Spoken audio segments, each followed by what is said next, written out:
there's one thing I don't like about you, you know, because for women, I know I will never, being a man, you'll never argue with women because you'll never win. You see? Me, what I always try to do what I don't like about you, and that's what I've said. You come from the we come from the same tribe. We are known to be those reasonable people and wise people, but Berry, I'm sorry to say, aunanga wisdom. Unaelewa? Because I've asked you this. I don't know why you tend to sound the smart in the room. Don't you want to let's say Diana hapa umwambie vile unataka kumwambia hata kushinda kutubembeleza hapa. Unatupatia mwenyewe. Sita Diana hapa. Let me get Diana. Don't keep thinking that is the smartest in the room. Don't, let me tell you. Don't, man, you are not the smartest in the room. Always, you need to know that. So, Berry, I'm saying, you know, Berry, you've been accusing me for wrong reasons for a very long time, eh? And that's what I've said. If I was with you in nimekuuliza mara mingi, where did I say that I'm a DCI? You've never answered me. Hii TikTok wanga kuna recordings, you see? Wanga kuna recordings. Why can't you even take your time and even search for recordings and then bring it out here and say, oh, you see, this guy said he was a DCI. I've asked you that many times. You've never answered me. I responded that it's the way I'm asking you again. Okay, so it is the way I packaged myself. Yeah, it's the way but you packaged yourself. Good. So which means I'm not a DCI because I never said. So which means I'm not a DCI because I don't have any recording of you mentioned, but I can say, Berry, I can say that you are packaging yourself as a thief. But you see, you are not a thief unless you say mwe ni mwizi, you see? So you are having a false allegation. You know the public can tell you. Berry umejua sasa shida yako. Berry, webedo kaka mungi niko rimbe ngatudo uwe timbe uwe. Toki usiende hapo kwa kijaka. Can't you listen? Usiende kwa kijaka. Usiende kwa kijaka. I'm talking I'm here for Berry. We will disagree. You're not here for Berry. We are all here. I'm a guest. We'll agree. We shall agree. I'm a guest. Ongea Kiswahili ama uongee Kizungu ama uongee lugha tunaelewa. Wacha ufala. Wait, TWD is here. I was never. TWD is here. Berry and another thing. Yeah, another thing weka kando kwanza wacha tuongee na TWD. Yeah, go ahead. Berry. Pandora is here also. No Luo. Yeah, go ahead. Berry, and another thing. Berry, samehea uchali story. Nishamaliza hiyo story ya TWD. Samehea uchali, mwambie unampenda, umemsamehea, story imeisha. Tumaliza na yeye. Ametusumbua sana. That he packaged himself as a DCI. That's why we are here. Huyu ndio najua uchali ndio huyu DCI, huyu ndio DCI sasa. Unaona hako kapicha. Huyu ndio DCI wetu. Wacha azonge, wacha atakosa mimi. Mama ni yetu. Yeah. We nyamaza, we Berry amekusamehe, story imeisha. Now, don't. I'm still repeating. Another point. Berry, and you know I'm raising this thing for the last time with you, and you'll never see me in your platform again because this is the last time I'm raising. Ambia uchali pole, story issue. So no, bro, I'm sorry. I'm sorry. Berry, I will tell you this. Berry, listen to me. Niaje, bro. Berry. Yes. Mambo.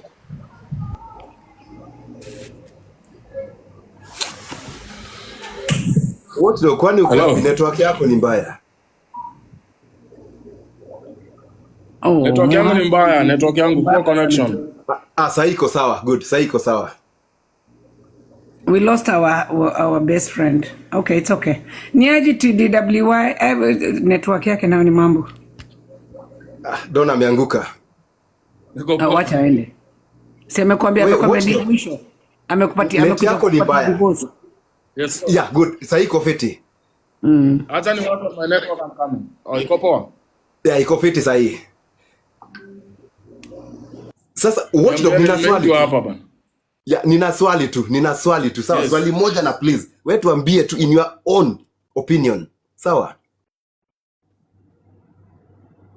Yes. Vile Don alikuja akajipresent kwa ile story ya Chira. Wewe because I'm saying uko unamjua in person. Right? Let me ask you. Wewe ukoona ni kama ujamali alikuwa anajipackage kama DCI. Kumbuka vizuri. Then be honest. To be honest, he portrayed as someone who is very connected. Yes. And who has connections at high places. And Yes. people thought of him being a DCI like nilikuwa na doubt zangu mimi. Thank you. So you see, we were all thinking the same way until the day Peter alienda aka-expose photo yake na video yake pale kwa Oga Obinna. That's when nikasema hala, kumbe ni gandawala kama sisi. Kumbe si DCI. So TWD agrees with me. But now even the connections, we've been seeing fire. Now, let me ask you, where did he reach with his investigations? Because he was conducting very serious investigations into Chira's death and everything, and people are to be... Okay, you guys were following up on that. Tulifika wapi, bro? No, Don is a good public speaker. He's just a good public speaker. He's eloquent in English. That's all. Anything to do with investigations and blah blah, his own stories are jabba too. But he's a good public speaker. Nimemaliza story. So Don, I know umetoroka, but that's why I said that everyone, the way you package yourself, all of us thought that he was a DCI. The way he packaged himself, he was a DCI. Trust me, and everyone can agree with me. Now it came out that, oh, he wasn't a DCI at all. And that's why Don is crucifying me, because I've kept talking about this over and over again. Now, Don is going for Diana. You know, when you see people like Kina Peter fighting Diana and the likes of Kina Boscan and the rest, but Don, you are a very small person on TikTok. That's something that Don needs to understand. No, and it's not even that. DW, Charlie, kwanza nimeconnecta Yeah, what dog is moja tu alisalimie. DWD, Mama Kal. Ebu niite tu Mama Kal nisikie raha. Wewe Charlie, kwanza ulifanya mambo siku ya Chira. Tulikuwa hapa hivi tunakuwatch. Njoo auka pia ameulizia maneno hapa chini TW and Don. What's the update on? Ni Don. Yeah, Mama Kal uliza. TWD, me, I just want you to say hello to me. Just say hello to me. Me and my son have been watching you during Chira's funeral, burial, death and everything. Ulifanya mambo yako. But let me tell you what, we don't need validation to belong to each other. True. Na ile kazi ulifanya kazi poa. The good thing is, vile ulipoanza mimi nilikuona. Ulianza alafu nikajiulizaje Charlie ameanza atakuja kuprovaji akona right ya kuchunguza hii mambo ya Chira. But you found your way and you gave us a lot of openings that really kept our souls at peace. Na kwa hiyo nakwambia tu kweli nakutambua. Nashukuru sana mama. Nakutambua na hiyo mambo. Na from then on, me and my son have been following you. Na sikudanganyi tuko Mayolo lakini najua Kenya vile kuko. And we see things happening on this TikTok. Na vile ndugu yangu Berry anasema, hii TikTok kuna watu wengine hatuwezi ramba. Hata tukiwa na sauti. They have avenues which we don't. See, by the Mama Kal on that, TWD akukuja. Okay, during that time, I know they are the two. I ndio walikuwa like at the very, very forefront regarding your story ya Chira. But Don alikuja and he overtook TWD. TWD was the initiator of, you know, those investigations and everything. He was the one who was kule mbele. Don akakuja kaingia tukasema ala, huku kumekuja karao. In fact, even TWD, I'm certain at some point must have gotten worried. Must have gotten worried at some point. Because, hey, kulikuwa na DCI. It's the way he packaged himself.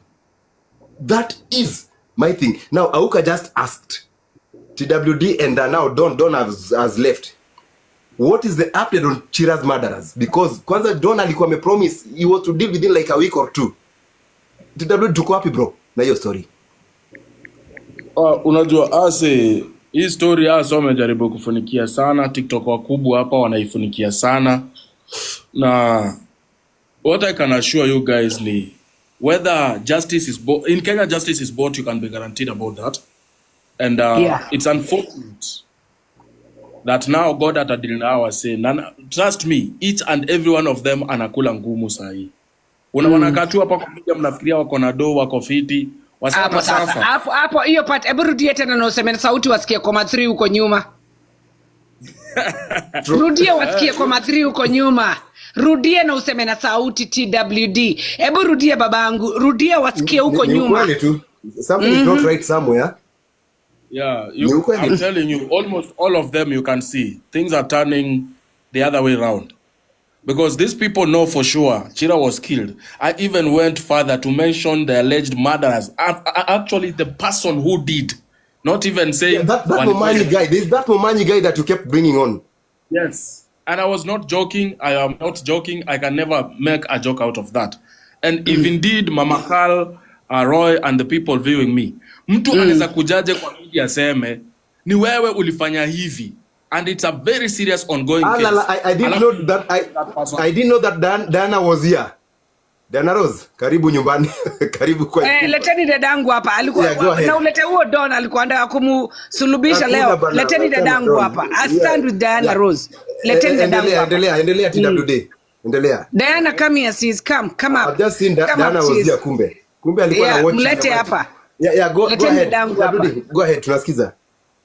So your story We may have related. differences, but one thing somebody can never do, and I'm gonna tell you Berry, hakuna siku nitakuja kwako ukose kuniamkua ama niende mahali pengine nikose kukubaliwa, lakini nikisikia mtu yote najua na mind about her and her family, I will talk about it. Diana, nimesema vizuri na nikaambia Don, you want to talk about Diana, bring her here so you can say what you want to say to her face. So Diana needs to get up here. No, okay, Diana is up here. Okay, so please kidogo tu wacha kwanza tusikize TWD. Sawa. And of course I'm certain Diana was here, he was listening whatever we told nani, we were done. Na ameenda, sijui ameenda wapi. Now endelea TWD. So Mimi nimeingia hapa na Don akadrop. Mimi sitaki kuongelelea stories za Chira. I already made my Hata ikuwa story ya stand Chira. about it because I Haikuwa think story ya it is very Chira.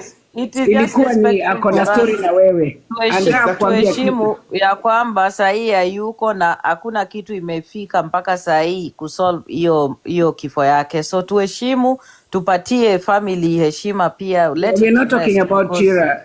Exactly. no, Diana. I'm just responding. I know No, you're not, but I that's came not in what and I you need to found be that issue responding on. talked about. No, Mama What Carl, Don came for. okay. It's so, Kidogo tu. nitaongelelea hiyo ingine, najua Mama Carlo what you're trying to say, but I'm just saying here that for the sake of respect for the family of Chira, tafadhali, Yes. let us always just allow to put this issue to rest, because everybody mwenye alikuwa amechukulia hii matter or whoever was proactive about it did not bring anything substantial, because if there was anything substantial this matter would be in court.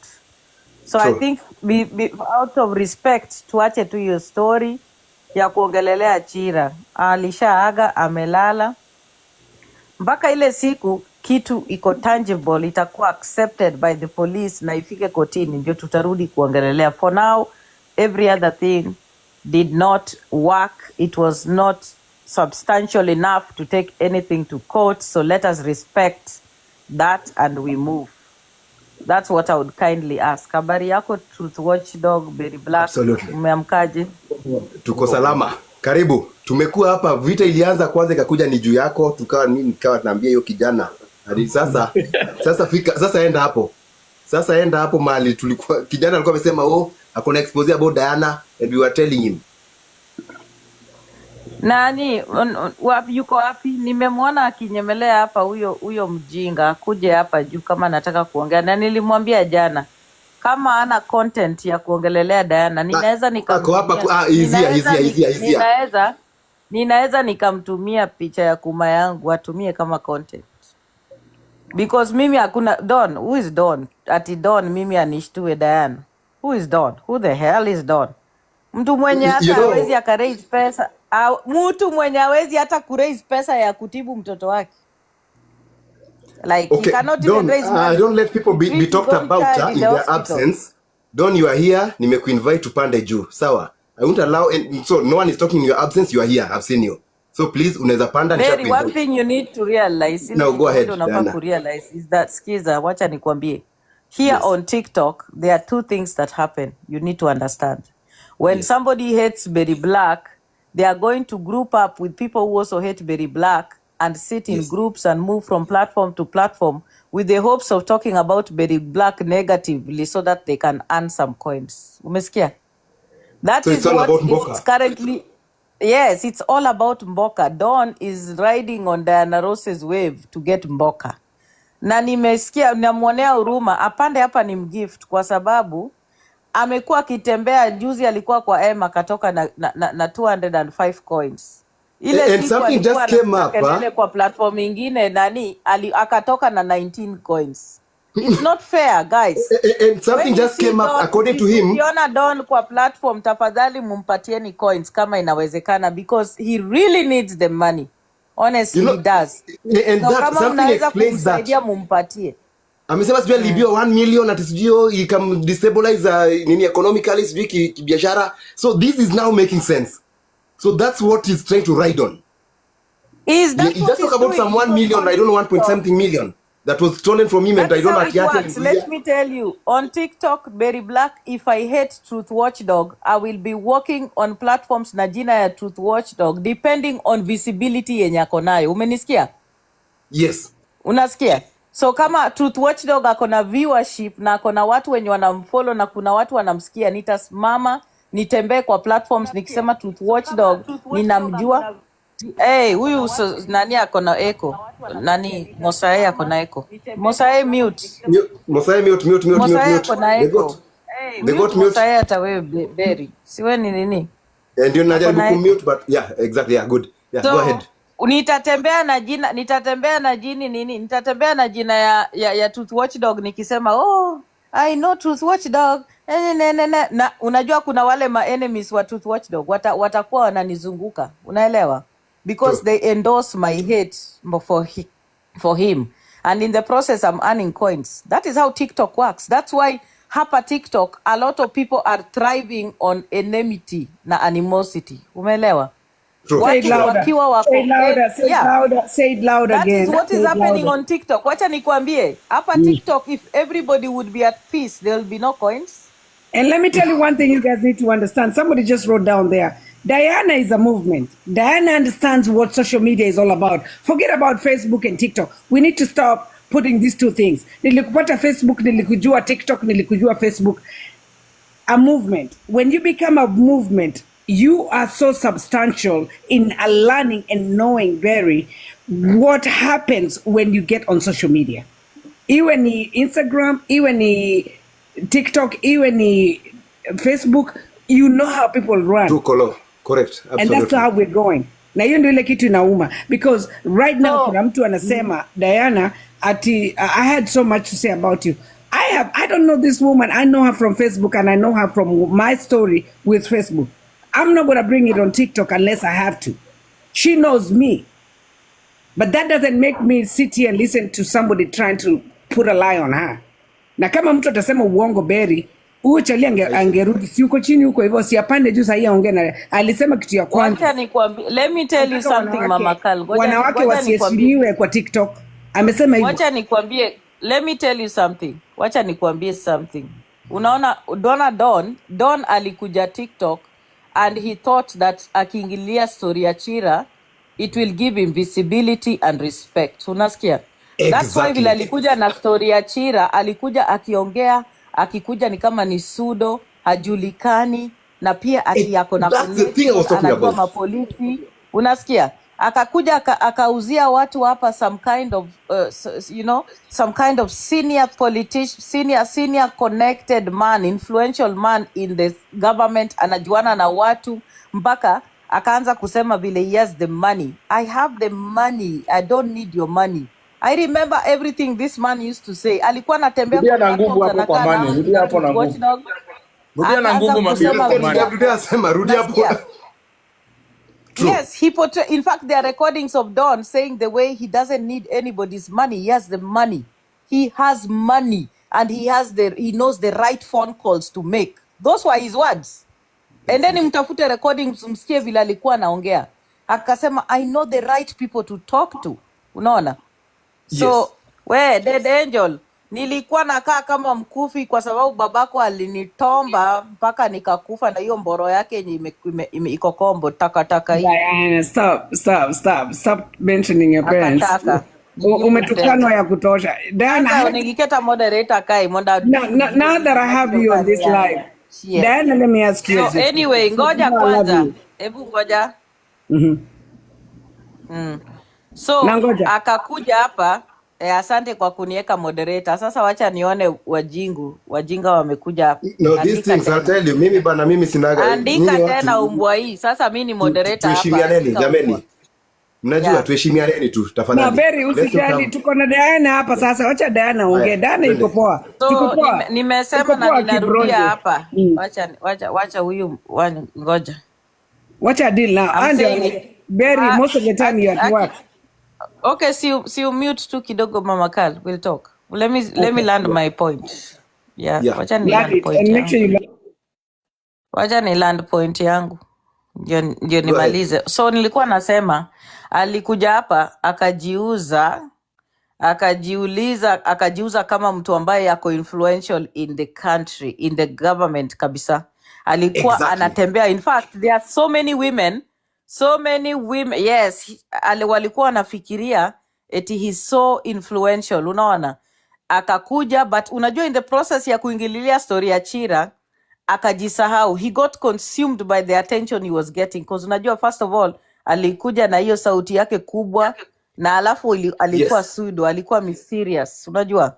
So people were Yeah. like, hey, who is this person, who is this guy, unaona. So I think he got Yes. some little bit of attention in that process. Alafu hata huyu Truth Watchdog kidogo akaride kwa hiyo wave yake akifikiria ako na pesa. All of us. All of us. All of us.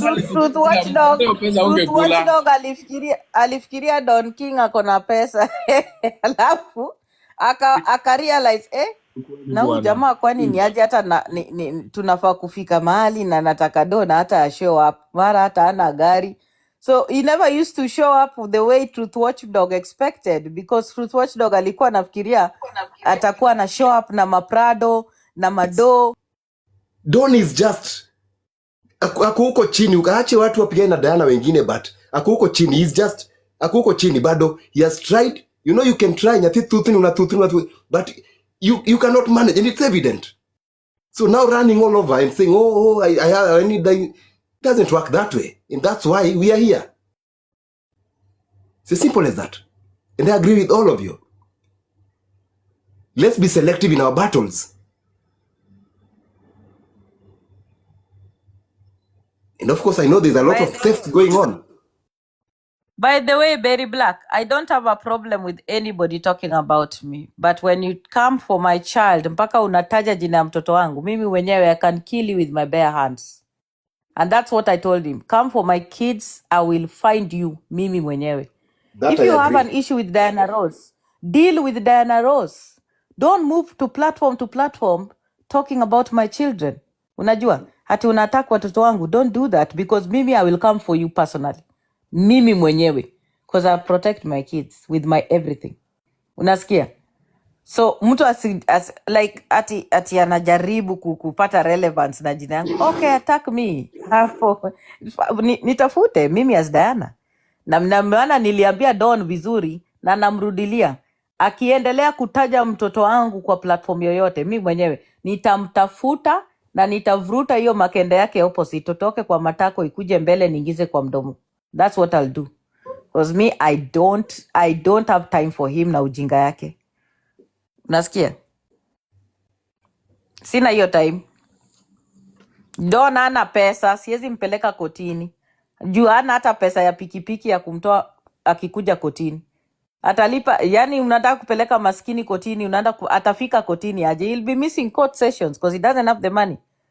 Hata pesa ya pikipiki ya kumfikisha kotini itakuwa wapi? I don't have that time. Na nimemwambia hapa na nimesema very clearly na simfichi, if he continues to mention my child on any live, ndio utajua kweli mimi ni jambazi.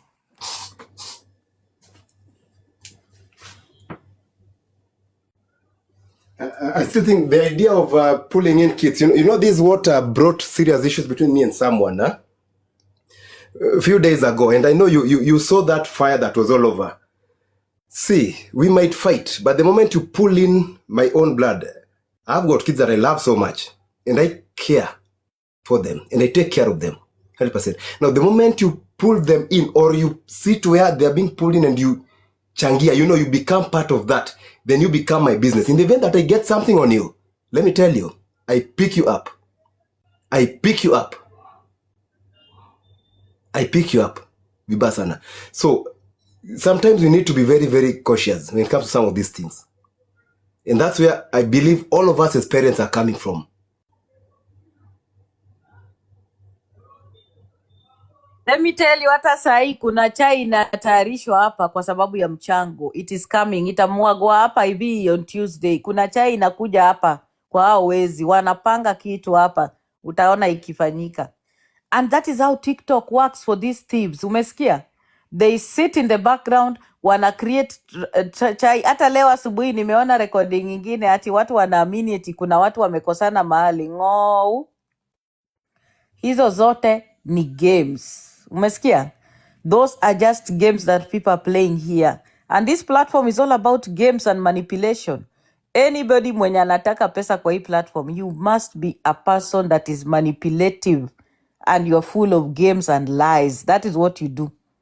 So watapika hapo chai huko nyuma ya background, unaona mtu amepanda kwa live analia mpaka machozi inatoka. Unasikia? So that's coming up on Tuesday, day after tomorrow. Oh my The last time niliona Peter Kioi aliipa, alafu hao makateris wote wakuja wakaungana pamoja kumtetea. Nilijua sasa wanamtetea because wanajua wanataka wakachangishe. Of course chai inakuja hapa na mtaona chai vile itatokea hapa. Mtu atajitoa, hata karibu atajitoa mpaka manguo, mtaona. Na ilianza leo, nimeona ka recording kengine hapo kameanza.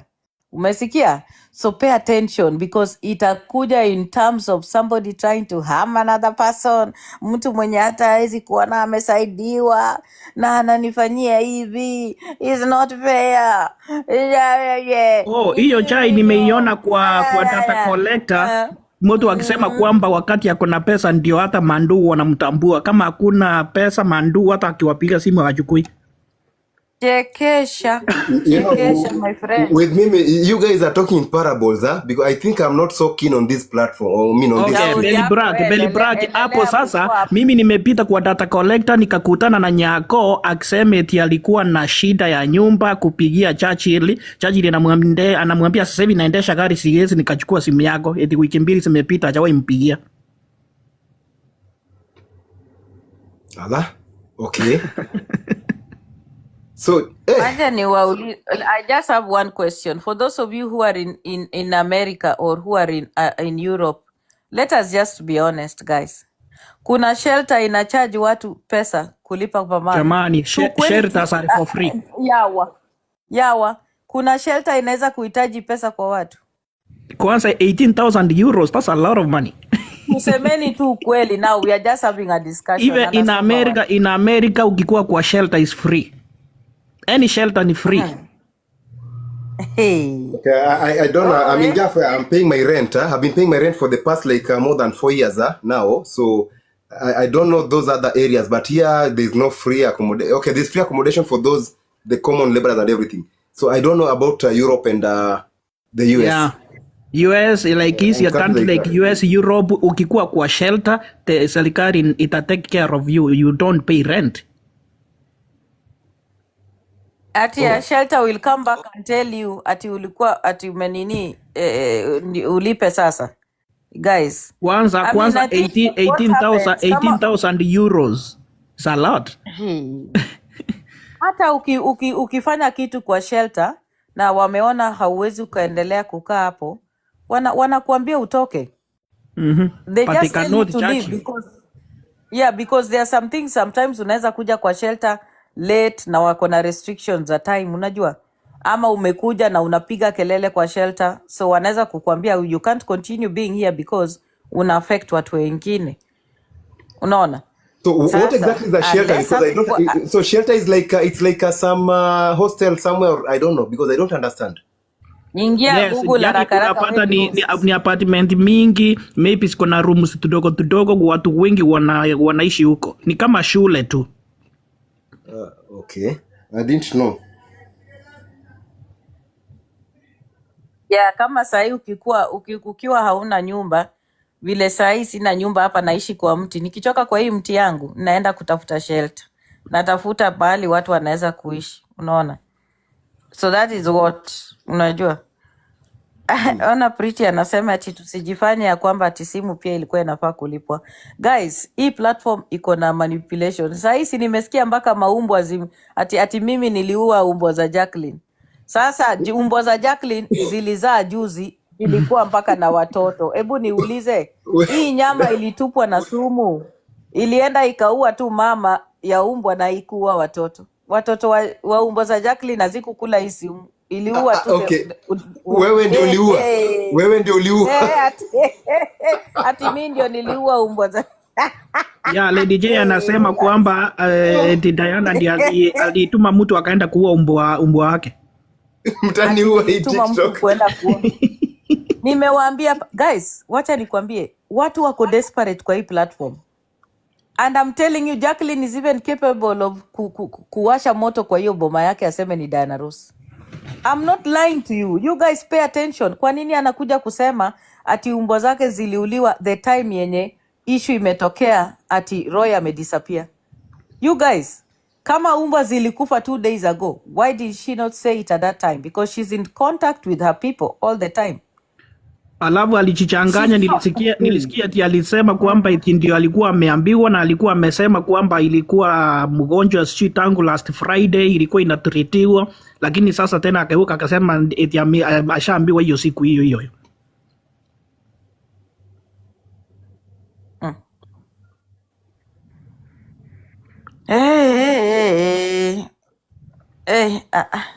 Okay. Jambani. I didn't know. Huyo. Hii mambo ya umbwa kukufa.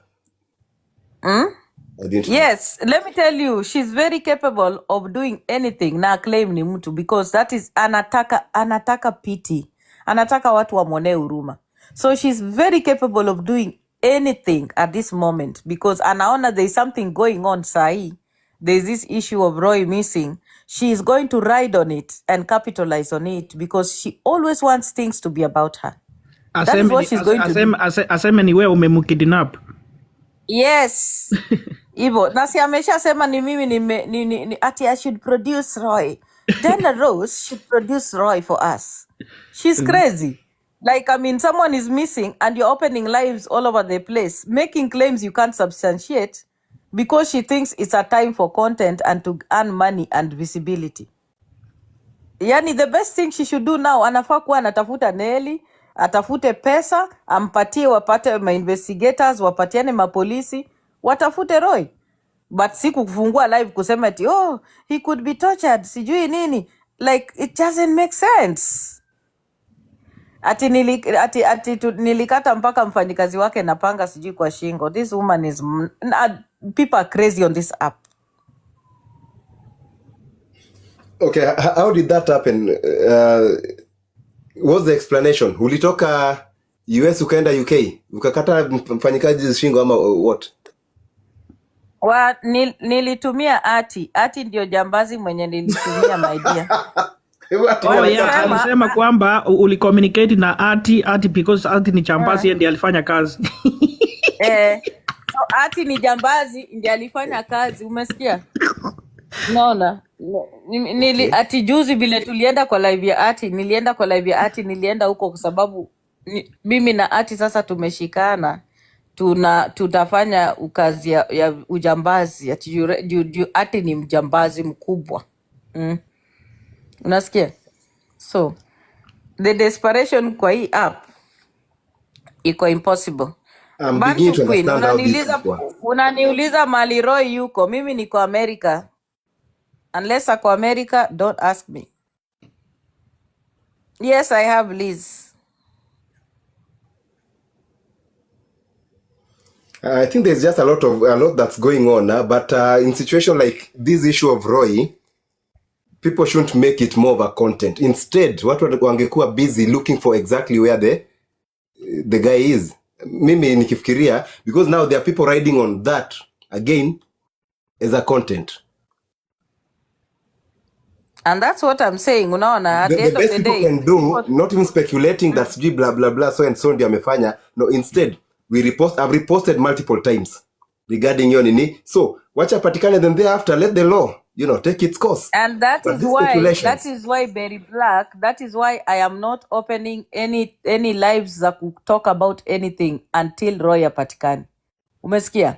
Because I don't want to make it be about me moving on doing my life as normal. I also want him to be found. Unaona? So I don't want it to be because to be honest something could be wrong. Maybe yeah, amepotea ukweli yake. exactly. And that's my Maybe worry. Could be amejificha. wrong. Anaweza kuwa No, amepotea, Musae, anaweza a lot kuwa of things let me hayuko tell you, ukweli kwa sababu Yeah. data Kenya is zake terrible. unajua. Kenya is terrible. Unasikia You can never know. something might have happened to him. It's very possible. But Yeah. now you've got to be careful. Personally, as a person who is a family member and I've had issues with him, I've got to be very careful. Unasikia? This is Yes, not exactly. about me. Yeah. It's not about me. And that's why I'm not capitalizing on that issue. Unaona? So And remember, hii kitu inakuwa handled na polisi. We you need to go know, slow mpaka apatikane. there's a way I was even looking at it. We have people who are probably enemies of Diana, and now everyone is speculating that it might be Diana. So the people might opt to do the harm. The enemies might opt to do the harm because they know that the blame will automatically come to you. Unaona? Of course, those are I'm looking at it this way. possibilities. Let me tell Yeah. you, those I'm are looking at this possibilities from a on wider perspective. those. Yeah, ndio nilisema those are possibilities on TikTok. This platform, watu wanapenda kusema Diana Ross ni mchawi, but hawajui wachawi wenye wako kwa hii app. Kwa hii app kuna watu wenye wako very capable of taking advantage of this situation and Especially doing this particular harm one. on someone just to prove Diana is a bad person. There are individuals on this arm that are so capable of doing harm to even huyo Roy na waseme ni Diana Ross. I'm telling you. Na pia mkumbuke kuna hata family members that can be so hungry and greedy enough to do things like that for the sake of just harming another family member. Remember, these are people that I am in court with. Umesikia? It's a very tricky situation. Hiyo It's ni a very kitu moja. delicate situation. It's delicate. So watu wenye wanakuja hapa wanapanua midomo zao, wanajifanya eti wanajua, and that's why I said hii issue ya family, just stay away from it. Wacheni, let things happen the way they're supposed to happen. Let nature take its course. Usiingilie sana. Unaona? Yeah, Let true. I agree. nature take its course. Allow the police to do their job. And I can promise you, Berry Black, kama Roy amedisappear ukweli, the police will bring everything in the open because they are fully involved. Unasikia? Yeah. Which is okay. I think that's what people should, because these speculations they might give people different motives. And knowing that Diana has a lot of enemies here and there, and all this is just because of social media. Unaona? So some people somewhere might take advantage. And people are evil. Streets are dirty. That's my thought. The streets are so dirty. Even that same Jacqueline alikuja hapa kuclaim ati where dot you want to know which court, how much are you paying for the court sessions? Are you Roy's lawyer? What is your interest in this case? Do I know any of your family members? What is your interest in a case I have with my family? Umbwa takataka hii. Toka hapa, jinga. You are investing in a family that has nothing to do with you. First of all, hata ujitambui, unajiogopa, unajiita dot. Takataka, toka hapa haraka. Ati unajifanya ati which court? Which court? Go and look for court details. Peke yako huko. Go and look for details in court. You can't read? You don't know how to read? Ujui kusoma? Unataka nani akufanyia hiyo kazi? Hala? Nyinya. Which court? Una invest in an issue that has nothing to do with you. Nothing to do with you. This is a pseudo, that's a pseudo. Ati Lady J said that hujaombelesha the death of her dogs. Chekesha. Kwani watu wanafaa kuomboleza death of I think we need to be very careful, especially on this matter about Roy. You shouldn't just, people should not Nani just utter words we left, right, and na center. kwani Truth Watchdog amemute aje? Truth Watchdog. Si sasa hapa ndio tunahitaji services zako. Si usaidie hapa na hii issue. We Truth Watchdog, fungua hiyo blanketi. By the way, watchdog. Hebu mwambie amke at we need is DCI whatever is DCI The expertise. The expertise. power up. Expertise. TWD. Truth Watchdog. Ala But the TWD has been so good on Watchdog. anafanya uchunguzi kwingine. when it comes to most of these things. TWD, I know he's always been so good at them, but I just hope that Roy is safe wherever he is. I've seen people vanish that way. People disappear this way. We've seen the trend in Kenya. People disappear, then the next thing it's bad news. So I just hope that wherever he is, ako sawa. That is my prayer, and I believe that's everyone's prayer. So let's just hope That is it. That is why wacha nikwambie that I am not doing any other thing I was supposed to do until apatikane. Hello, Until niko hapa Diana. yes, ongea. Tulikuwa nasema because of your expertise on investigative matters, why don't you also capitalize on this issue? Ndio Whose issue? usaidie apatikane. Hii issue ya Roy, kama unaweza tumia nini yako, your connection. Roy is ulikuwa unafanya hivyo. missing. You are aware, right? Yes, I'm aware Roy is missing, but I don't think he's missing. Because Why are you saying that? angekuwa na miss lile real sense mami, I'm telling you this thing would be so much wild. Kuna malavas huko wanajifanyaga lovers, ingekuwa everywhere. They know what they are doing. This is just to torture you or to show you some kind of nonsense. Roy is not missing. Roy is okay. But I can do something. I need a heads up. Something that I can start somewhere. Alid. What But are you asking? Are you asking for money or consent? No, if I want money, Diana ndakwambia tu, by the way nimesota. Like contacts, anything. Contacts, the last time alikuwa wapi, alikuwa anaongelea wapi, anything. Because kama alikuwa anaongelea. Yes. Wacha nikupatie the last contact. The last tracking yenye Roy alifanyiwa alikuwa jana ilikuwa South B. Leo hiyo simu imetoka South B, imeonekana Embakasi. Sawa. Exactly. It's not missing. Alikuwa Bakita. The last time I checked alikuwa Bakita. Yeah, so alikuwa Embakasi like about an hour ago. So hiyo simu mwenye ameichukua ama mwenye ako nayo ametoka South B, sasa ako Embakasi. Na okay, I'm giving you updates. As of today, hakukuwa na any record of him in City Mortuary. Hakuna record of him in Homa Bay Mortuary. So hakuna record of him Migori, na the last time tulicheck Kisumu hakuna record of him kwa Russia Hospital Mortuary. Na all the police kwa Kisumu wako aware, they are looking for him. Watu wa Nairobi pia wako aware, they are looking for him. So mimi personally, imagine I've invested in this. I want him found. It's important for Roy to be found. I think just because of the Fanya case hivi.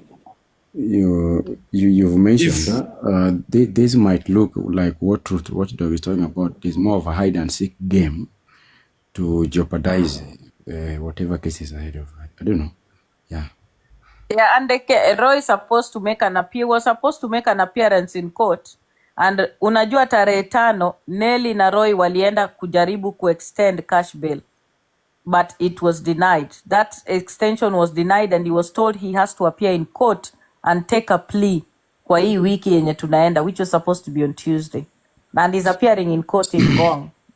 So that is why So a lot of people kwa hii platform wanapenda kuongea na hawaelewi what is going on. They're just yapping and talking because they don't have the details. Unaona, alafu tena kuna wale wako team Nelly wana believe what Nelly is saying. You know, when Nelly came here to post ati hakuna koti itakuwa on Tuesday, walikuwa wameenda kuongea na huyo Gladys DCI waka extend cash bail so that they would have more time, and they wanted to imagine they approached that lady that this is a family issue, they can solve it. And when I was told by the investigating officer that they now want us to solve like family, I said, there is nothing we are solving as family. We are going to court. I denied that opportunity. Oh, so there was I a said, conversation about this. yes, they tried that. And I Oh, said, it is not happening. Never. okay. So we are going to court.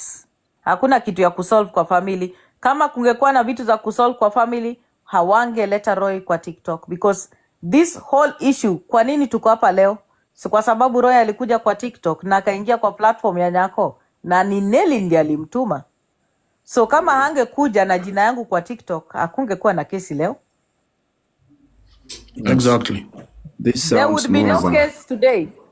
There would be no case today. it sounds more of a hide and seek somewhere. So definitely he's fine. I know he's fine. So don't deal usijali sana, itakuwa sawa. No, Mimi, imagine, I am not worried. What I'm worried about is him showing up. That's all. Unajua, sina shida. I am more invested yeye pia apatikane, because at the end of the day, it is good for the sanity of everybody else. Apatikane. Sure. So hopefully anybody who has information about him, and hopefully the police can work quicker, because I can assure you, Very Black, if it is foul play, it will be exposed in the public. The police are following every lead. Umelewa? Yeah. Yeah. And if you're saying Can I that have the a phone moved again today, then I think something is coming up soon. Diana? Ama any person mwenye ako na namba za Roy, I need those numbers. Oh, nitakutumia. I have Kama his ni numbers. Kombe tutampata, kama ni kwa wanawake tutampata, kama ni kwa mabeshte I can guarantee you tutampata. So Mimi, I have his numbers. I can give you all his numbers, Yes, I so need that his you can numbers. do whatever you need to do as a person who can investigate. Nitakuinbox. Si umenifollow kwa hii account. I don't know if I followed you. Acha nikufollow. Umtafute tu chini ya maji watchdog. I don't know, but my prayer is because, as I told you, people are malicious. People, someone somewhere might take advantage of this and do harm to Roy in Of the course, name they've of already started. with the intention of harming Diana. You know, that's how I'm looking They at have it. already started doing those things, nimekuambia. Let me tell you. And you know the problem is these people who are doing those things, they are not smart, because at the end of the day, all the phone records zitatolewa hapa mbele. Everything Yeah. will be out. So let them continue doing whatever they are doing, but everything will be out. Yeah, because that is Unasikia? my worry, and I'm certain that might land someone somewhere in a terrible way. I mean, yeah, but let's see. Let's just hope for the best, and I hope that ako salama apatikane the soonest possible. Watchdog, we mtafute bana, wacha unini, utainboxiwa namba zake. At least try look for him, then let's see. Watapatikana haraka sana. Roy, Why? Unaona, out of the respect, because me, I have family members also. We are a big family.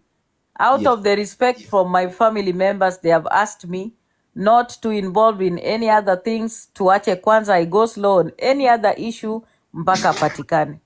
That is why Mimi, I'm not investing or going live kuongelelea any other thing. I'm prioritizing Roy kupatikana. Good.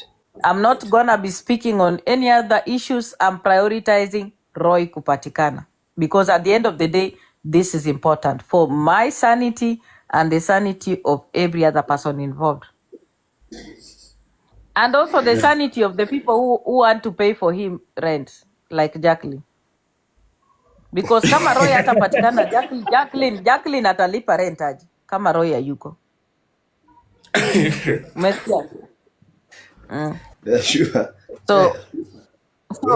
So Roy needs to be found so that life can continue normal for the TikTokers that want to pay his rent, and also for the businesses that have been thriving because Roy nini alikuwa. Because there's a lot of businesses that have thrived here because they were supporting Roy. kuna watu wengi walipata visibility kwa sababu walikuwa suddenly wanapenda Roy kushinda mandugu zao kwa nyumba zao, kwa sababu wanachukia Diana. So vitu zinaharibika, mboka inaharibikia watu wengine hapa. So Roy anafaa kupatikana. Hiyo mboka inaharibika and it's not fair. I feel like Roy wherever you are, Roy palipopote penye uko, tafadhali show up please. Show up so that you can relieve people of this agony. Just show up wherever you are. He sure should be found. I just hope that he comes out that he's okay wherever he, because you can Kenya is dirty nowadays. Someone vanishes, the next thing it's just a different story. Just hope. Lakini unajua Diana, Huh? you know why Sema. I'm 100% sure Roy ako sawa. Mm. Hiyo simu hainge move mara mbili, sikudanganyi. Simu Tumeshikwa iko nao. simu ya Roy iko on transit na pia inafunguliwa ikifungwa, my dear. Exactly. Roy is okay. That's why nimekuambia wewe nipe hizo namba. Kama ni kukunywa tunaenda kukunywa na yeye. I'm telling you. Hainge move mara Acha mbili. One location. Z. na kutumia tu tukimaliza, nikitoka kwa hii live hivi na kutumia utaipata. Let me tell you something, another thing. Hao watu wote wenye walikuwa wakisupport Roy initially, me I can appeal to them, especially watu wa Gugu Nation. Please let us and sasa mnafaa kumsupport kabisa. This is the time. Unajua? Naona mtu amesema hapa chini ati simu ipatikana pipeline. Leave the jokers alone. Yeah, okay, go ahead. Walikuwa huko Go ahead. Kibaki. Na si niliwaambia ati asubuhi simu ilikuwa wapi? Embakasi huko. What did I tell you? Yeah. Si nilikuambia hivyo? Yeah, by the way, you mentioned. Yeah, na hapo ndio pali amekuwa akiishi. He lived there. Amekuwa hapo. Roy ako fiti. They are playing game. But kama hiyo simu bora line yake iko on, ni sawa tu.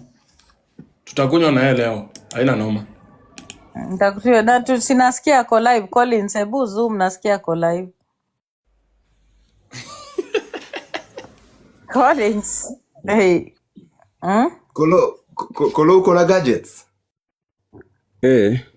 Uko nayo? Let me check. Ngamani live. Nelly. Ay, winji.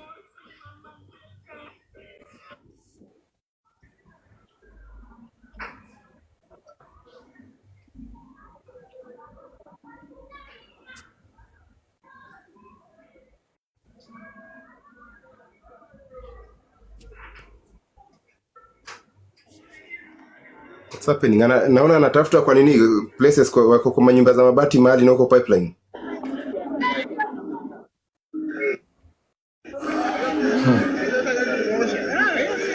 Sasa wako wapi? No, wanatembea tu na picha, wako live tu wakiona. Let me show you. Mie picha ni Moroma. Roy Domo Kisunguka anashinda anapenda kuvaa miwani kama hivi. Namjua. Na wako na phone yake. Wani mara hiyo nani? Ni sasa mnajua mnasimu kila mtu Imara ni wa Imara. Imara ni kubwa. Imara estate. Mtu anaisana Imara estate. Hapana, alikuwa anaishi jogo kwa kilo kakai, jogo kunoka jogo ni vidaki Imara. Mani kwa alikuwa anafanya kazi sokoni. Tamani kuonesha picha hii. Saidie kwenye yule mwenye anafanya na ngoja kwanza tumalize. Hauna shida.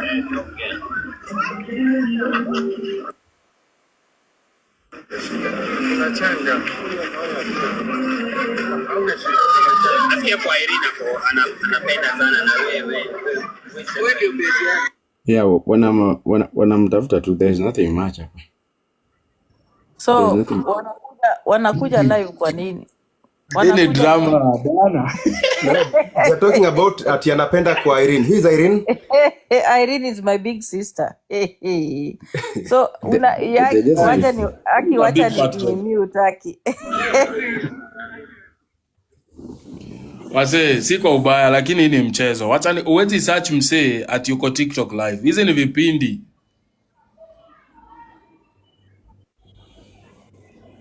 Guy. Sasa Roy mwenyewe kama All in all, I'm si feel, anaona kitu kimtafuta. all in all, So mi venye wamefika nasema hapo tu, hivyo kwa ground. Unasema? I hope someone doesn't take advantage of this because that's my greatest worry. Already they are Unfortunately, doing it. unfortunately it's already going on. It's happening. It's happening. That's what you need. That's what you don't know. It's already happening, unfortunately. Wewe nakuuliza wewe Collins, mbona ufungui macho? Nani anatoka na bundle zake na time yake kwenda live TikTok tunatafuta mwanaume na ni mwanaume anatafuta mwanaume. I really don't Wapi? understand. Okay, hold on. Even leave alone that. The way they are conducting this search, first of all, it raises a lot of questions, you know. Kwa sababu kuna venye mtu akipotea unaweza mtafuta in a way that says unamtafuta, you know. There is more of a trickster stories. You know, one thing is that when you mnajuanga vile Waswahili husema, wacha nikumbuke saying ya Kiswahili. Wanasemanga kizuri cha Chajiuza kibaya cha kutembeza. wanasemanga kizuri cha jiuza, kibaya cha jitembeza. When you really desperate to prove a point, what do? You resort to such moves. That is what's happening. Unaona? Because when someone is missing and the first thing you suspect it amekuwa kidnapped, you don't go live because you are putting him in more danger, right? I Exactly. even wonder. Yeah, true.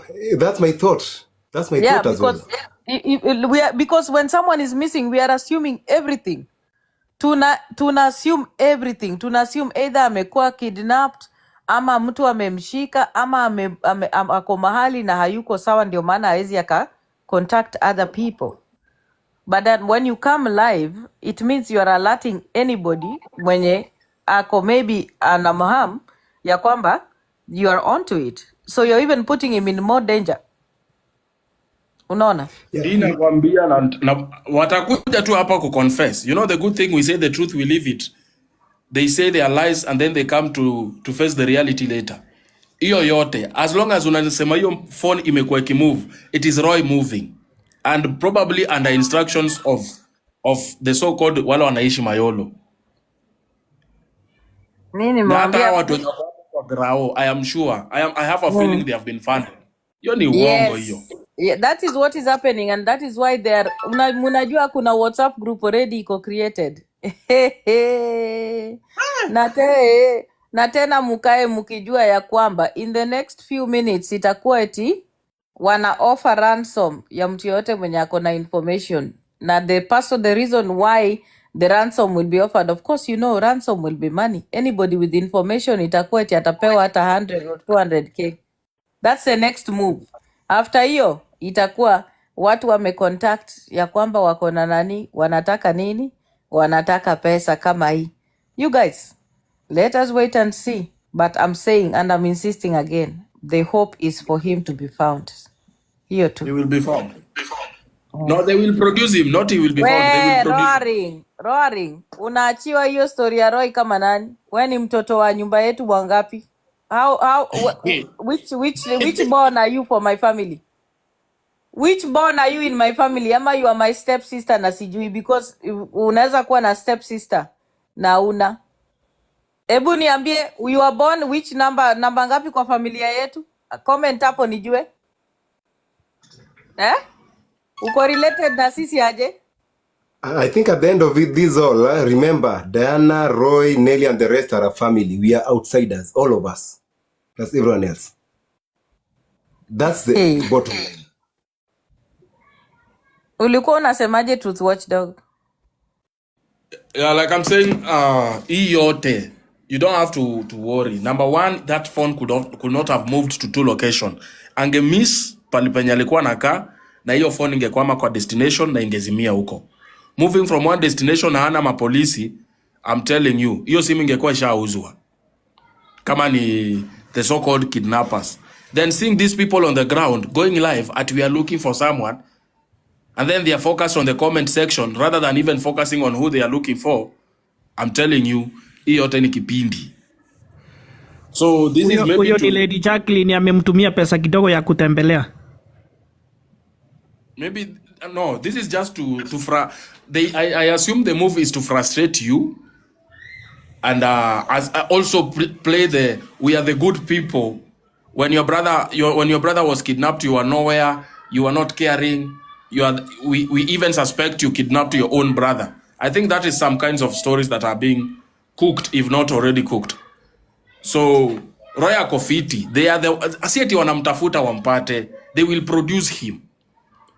Hii mboka ikianguka, whoever did this, they are just going to produce him, wamwambie bro, hii imeanguka hii. Acha nikwambie, mimi wakiendelea na hii sarakasi nitawakamata wote waingie ndani. Me, I'm telling you, I'm just waiting for the DCI to give me the details yenye wamepata kwa tracking na masimu za Roy na watu wenye wana communicate nayo. And I have told them categorically, if there is any foul play, everybody mwenye ako involved anaingia ndani. Wote by next week. I'm telling you. Mimi this time sitafanya mchezo na anybody. I don't care because listen, there are times when you can take a joke too far, but you cannot continue doing it every day. Yani enough is enough. Unajua? You can't continue doing this every day. Mara last time alikuwa sijui amekamatwa amebakwa. Hiyo time ingine nothing happened. It just went like that. Mwingine akasema eti watu walikuwa sijui wanamfuata, sijui nini. And they keep coming to TikTok with the same things na jina yangu ndio wanatumia all the time. All the time ni Diana Ross. Yesterday when people were talking very badly kwa platform ya Uka, huyo Nelly alikuwa amenyamaza. They didn't do nothing. They were quiet. It's like she just decides to be mute when people are out there trying to trash and talk about Diana Ross in a negative way, in a serious matter like kidnapping na disappearance of someone. Nimewapatia mpaka Wednesday na hii sarakasi. Wednesday is when the police na DCI waliniambia they'll get the data that they need to suspect or to trace or think about anything being foul play.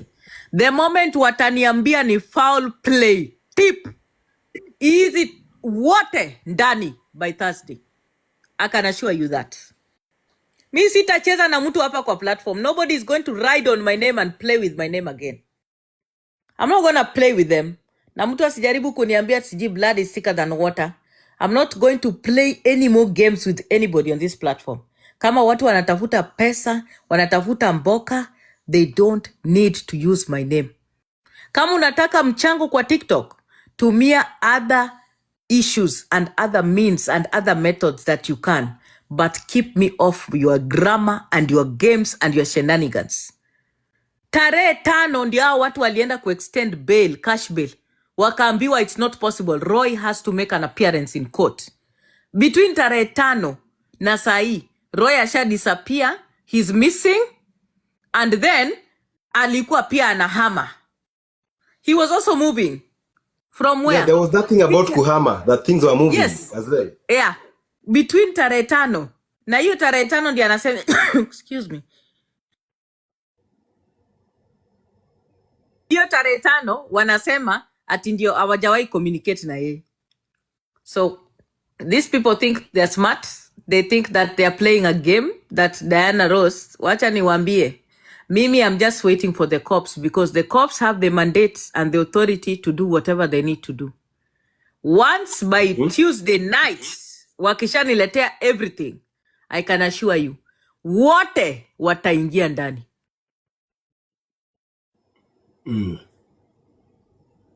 No, it can be very, if this thing is some choreographed moves and everything, it can be very, very wrong. It cannot be right. I just hope, but my prayer is that wherever Roy is, ako sawa. The other prayer is that no one takes advantage of this situation. Maybe that's why I'm insisting. I just hope that our boy is okay. Because I'm certain much as Diana might be having issues with Roy, the brother, it cannot go to an extent of kidnapping and even let's talk of murdering. It cannot reach there. It cannot reach Nani there. anatafutanga missing person kwa kamera kwa TikTok? Who does that? Because when someone is missing, you are suspecting so many things. Una suspect hata amekuwa kidnapped. Unakuja tena unaonesha watu wenye wamemchukua kwa kamera. Eti mnamtafuta. Who does that?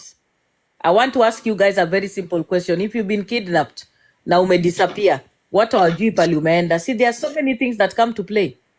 Would you come and jeopardize the life of a person by coming live on camera? And by the way, kuwaonyesha kwamba uko wapi, unamtafuta wapi. Kama angekuwa uko angechange position. Alafu alikuwa amehama. Alikuwa anahama kwa nini? Yeah, Why that's was he another moving? question. He was moving. That's another question. And when did he move? When did he plan to move? Because at the end of the day, let me tell you guys, Roy never, ever, ever, ever moved out of Nelly's home. Hiyo ni kitu moja tena amjui. Unasikia? So a lot of you people here are speaking from a place of not knowing what deeply is happening here. That this is a person that has kidnapped himself before. This is a person mwenye ameshawahi kutuma message na simu ya mtu eti amekufa, tukaanza kupanga matanga. These are things we have experienced. Mimi, I'm speaking as family member to may experience this person. Namjua. Unaona? So Ray never moved out anywhere. He never moved. He never had any place ati alikuwa naishi. Hata hiyo rent Jacqueline alikuwa analipa. Alikuwa analipia nani? Hiyo ndo kitu moja nashangaa.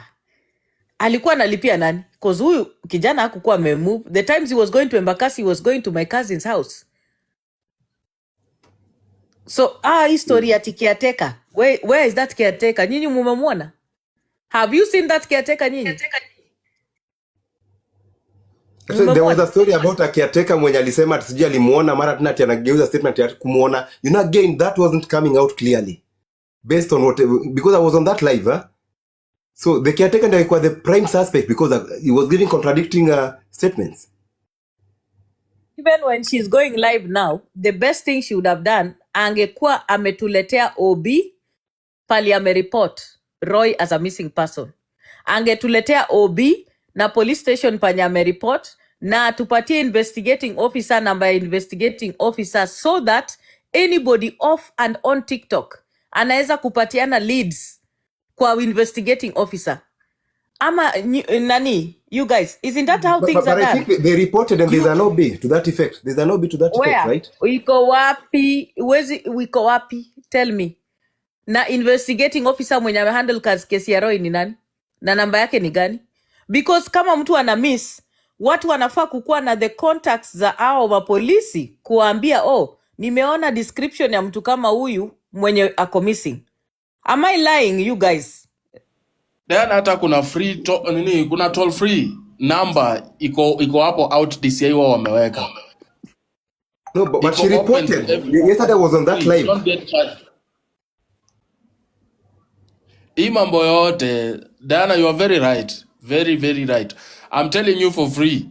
There is no way mtatuambia ati mko kwa kamera, guys, tuko pipeline, tunatafuta Roy. Aya, nani amewambia kwa pipeline? Ama mmesikia kwa media kwa pipeline, mkaenda pipeline. So the next thing mtasikia kwa media, ako Roysambu, mtateremka Roysambu, ako Roysambu. This is just for those for Berry Black who thinks that they are not taking advantage. Already they are. And if this person indeed was kidnapped, alafu cheki wasa wanaanza kumtafuta wakiwaambia venye tutafanya hivi kwa media. See, they will deal with him and finish what they started. Then if the police have the case, kama tule story nyingine, simuli tuambia tuache story ya Chira anachukuliwa na DCI. Kama DCI iko na kesi, mnaenda kufanya nini kwa mabarabara na makamera mkirespond to comments? Hiyo ni mboka, mnadanganywa. Boy ana move ako fiti na the masters wanajua kitu wanafanya. He will be produced at the end of the day, I am sure.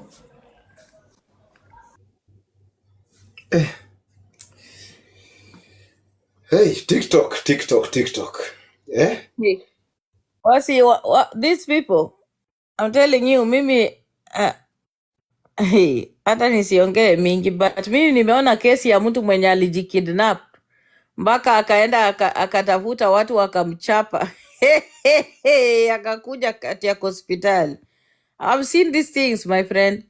Hata there is even someone here, wacha nisimention. Anyway, wacha ninyamaze. I think I Aliwahi know. kidnap mpaka watu si No, unajua, huyu wacha alijisemea, hata alijisemea nisiongee. mwenyewe kwa nini? Alijisemea mwenyewe jana. He mentioned, alisema if I kidnap myself, then what are you guys telling me? Alisema. And I knew, but by then when akitoa hiyo video, silikuwa around the time of akina King Rozo. I saw the video and I just laughed. These are things that But you know, happen. hata sisi, I saw the video and I just laughed. some of us Kenyans are so, People are so yani, I gullible. don't So know, gullible. level You know, of, people are so gullible. People don't yeah. even think. People are so gullible. You know, I've never been caught in some of these sarakasi nikiona. I watch from afar. That's why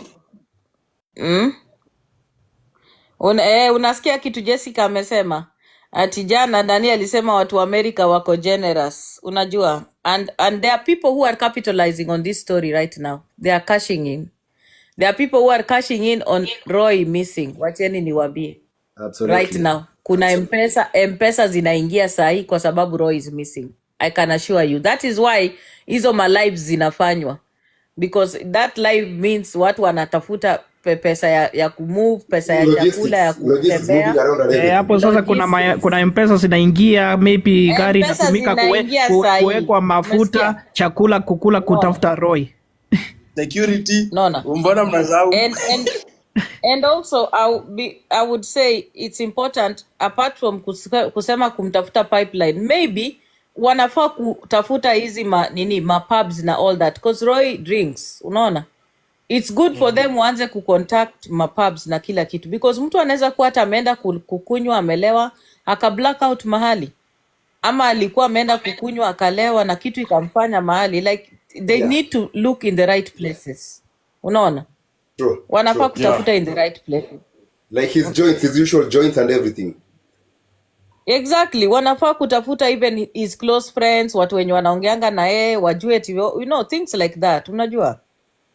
Those are the things they need to do, but hii story ati unaenda randomly pipeline ati kuongelesha random people, mara unasema ati mimi nini ati mimi ni Irene. Who knows Irene in pipeline? Honestly, I would just say watafute Roy kwa mahospitali na wamtafute kwa mapubs na pia wamtafute pia kwa malodgings na mahoteli, Alafu because kitu ingine watu Diana, wamtafuta if they want to make any sense, kama unajua hivyo Roy sana, why don't you start with the places you know where he could be, not kwa barabara with a phone telling people tuko huko, Yeah. tuko na picha ya Roy. Why don't you start from the place where you think he could be? Tuanze possibly kama anaishi pipeline base za Gomba, toka base za Gomba enda pale ya Shash, toka Shash hivyo. So wewe ukuja kwa barabara unauliza kila mtu ati unajua huyu mtu. How many people know who? Hata sisi wenye tunajifanya tunajulikana TikTok, mtu akitoka na picha zetu hapa nje ati do you know this person, ati anaitwa nani to the what is that? Mimi sijaisikia huyo mtu anywhere. So we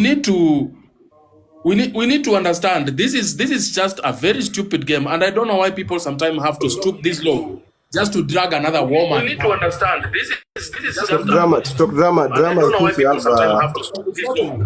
Just Diana Rose na Diana Rose akiwa na shida na mimi mwitia kuja ingilie, Yeah, hiyo okay. ni vita TikTokers. But when it comes to Roy, I think there is that which we call privacy. Hata wakitukanana kwa media, brother na sister, none of our business, and we can never ever be part of that business. The best is stay away, ama just enjoy the talk. After umemaliza, at the end of the day, if anything happens to Diana, Roy will be the first one to cry. If anything happens to Roy, Diana will be the first one to cry, and it will be genuine. It will be they are family, they are blood. Coming in between them ni stories za jaba. So wacha niongee, sijui nitumie lugha mzuri. Wow, nani amenigift? Mungu akubariki. Kuna mwingine? Na venye nimesota. Diana tuma Lion. Anyway, Check. Huh? the thing is this, Diana. All of this is just, I think it is it is stooping so low. Kuna hizo ujinga zote wase wanaweza bonga kwa media, it's okay. But when it comes to this, mpaka hawa watu ndio wamekukidnapia brother. Mimi nakwambia, hakuna story ati nani is missing. Wamemkidnap, wana make sure anakunywa, wana make sure ana move. So that pia asikuja kuvunja mbarika juu he cannot be trusted. The other day he's saying this is my sister wachani na on the same platform anamwaga mtama. So he's being kept well. Truth dog, I think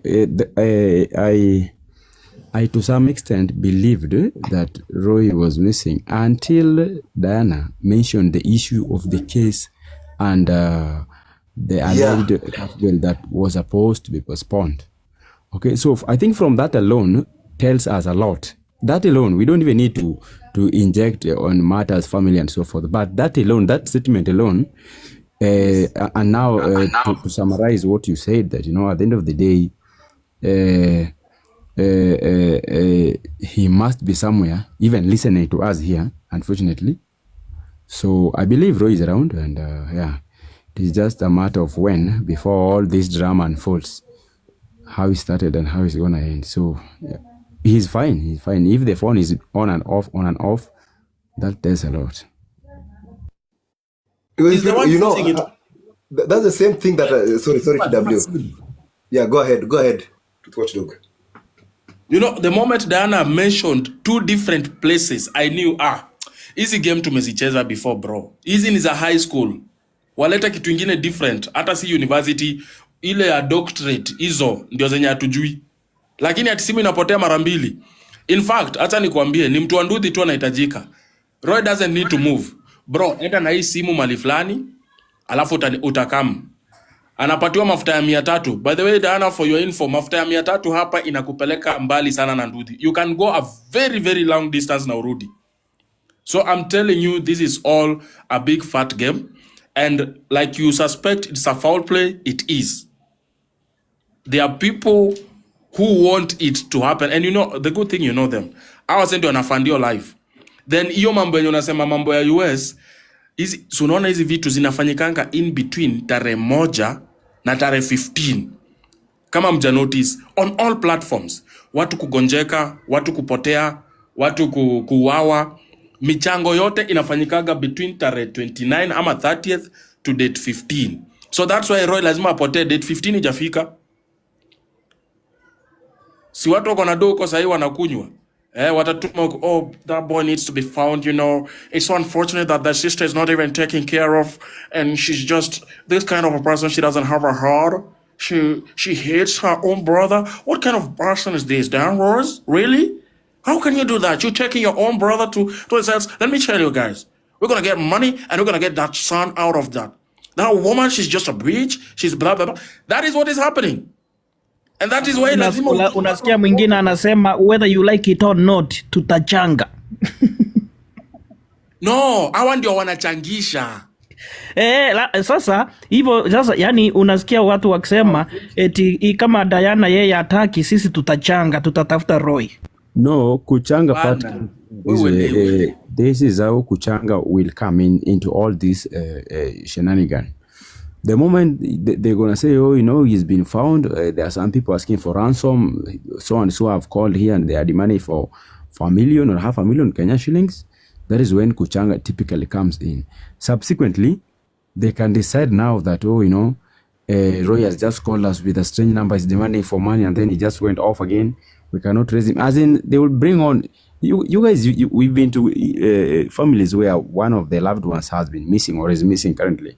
So we know how this is normally done. So I don't think if the issue of Roy missing is such a pregnant one. It's just a hogwash around the city. I'm telling you, wacha kuharibu wacheni kuharibu plans zao watu, because sahi mtafanya wapige Roy magoti yake apatikane kwa hospitali. Don't do that to them. Usiharibu plans zao.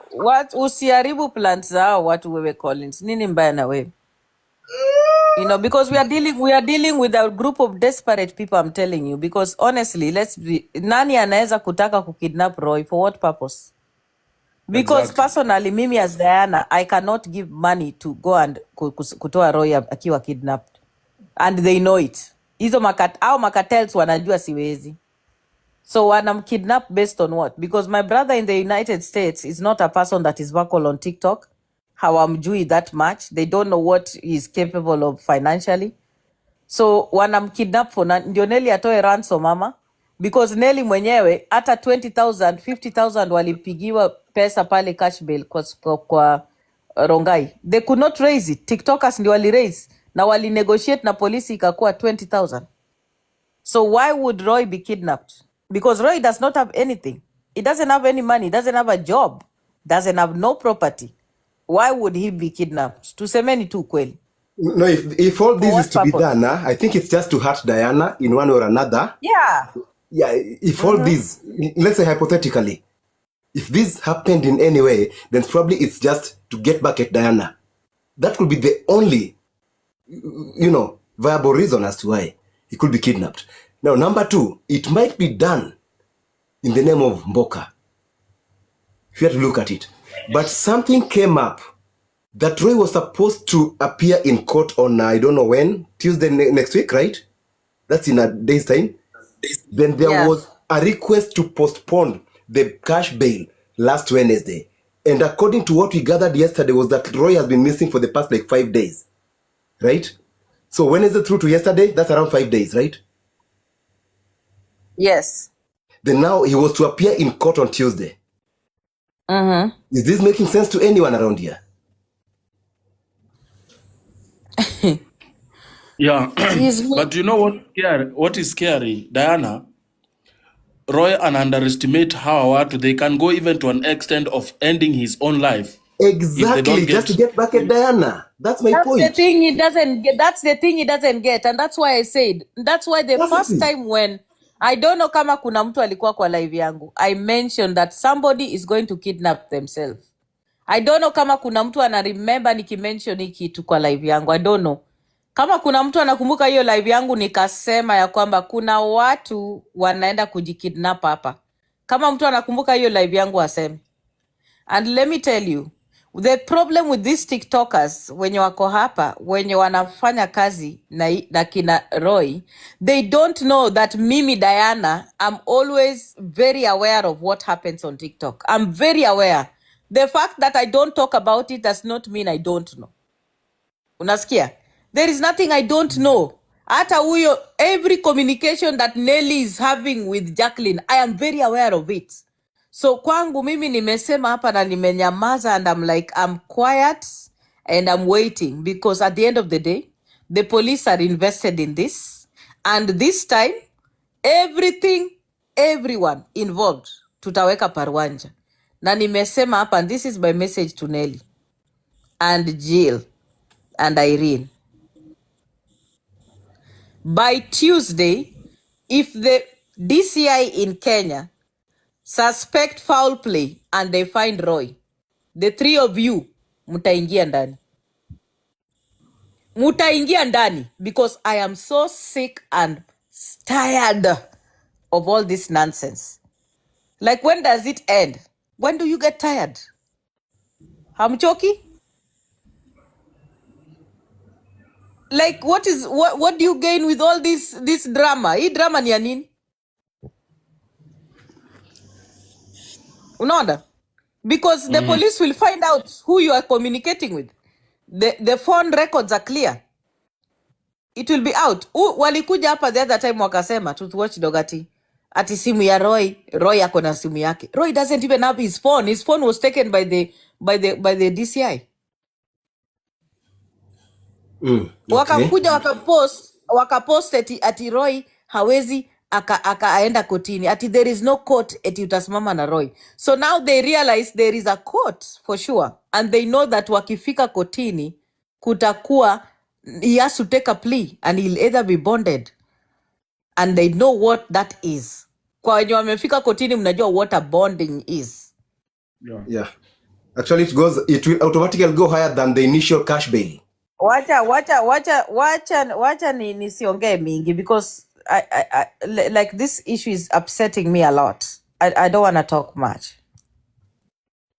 No, but that is Roy anafaa kujua if these people can organize wakiwa huko and they order body organs of people here and people are being slaughtered left, right and center.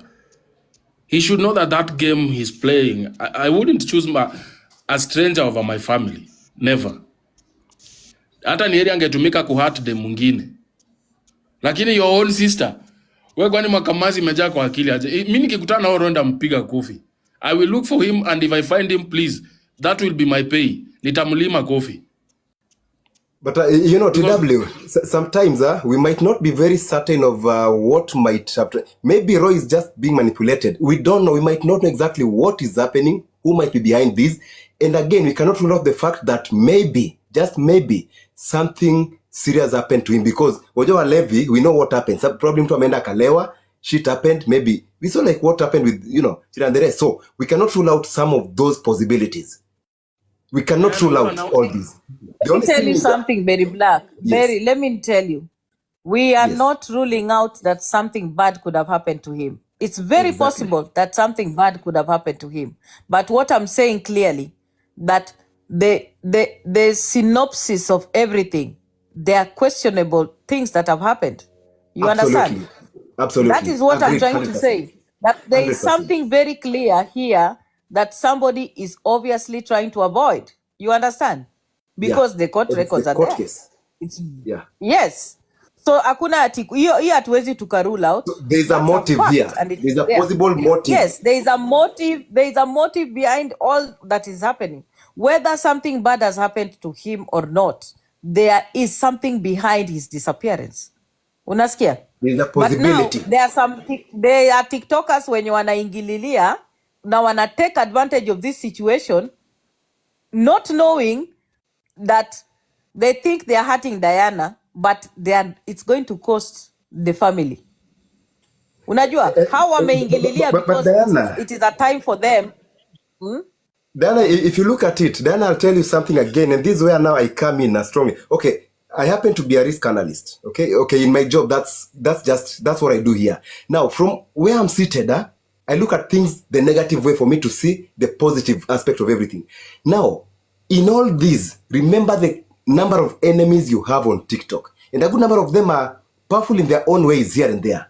What if someone decides to take advantage of this situation and goes ahead to do the worst to Roy wherever he might be?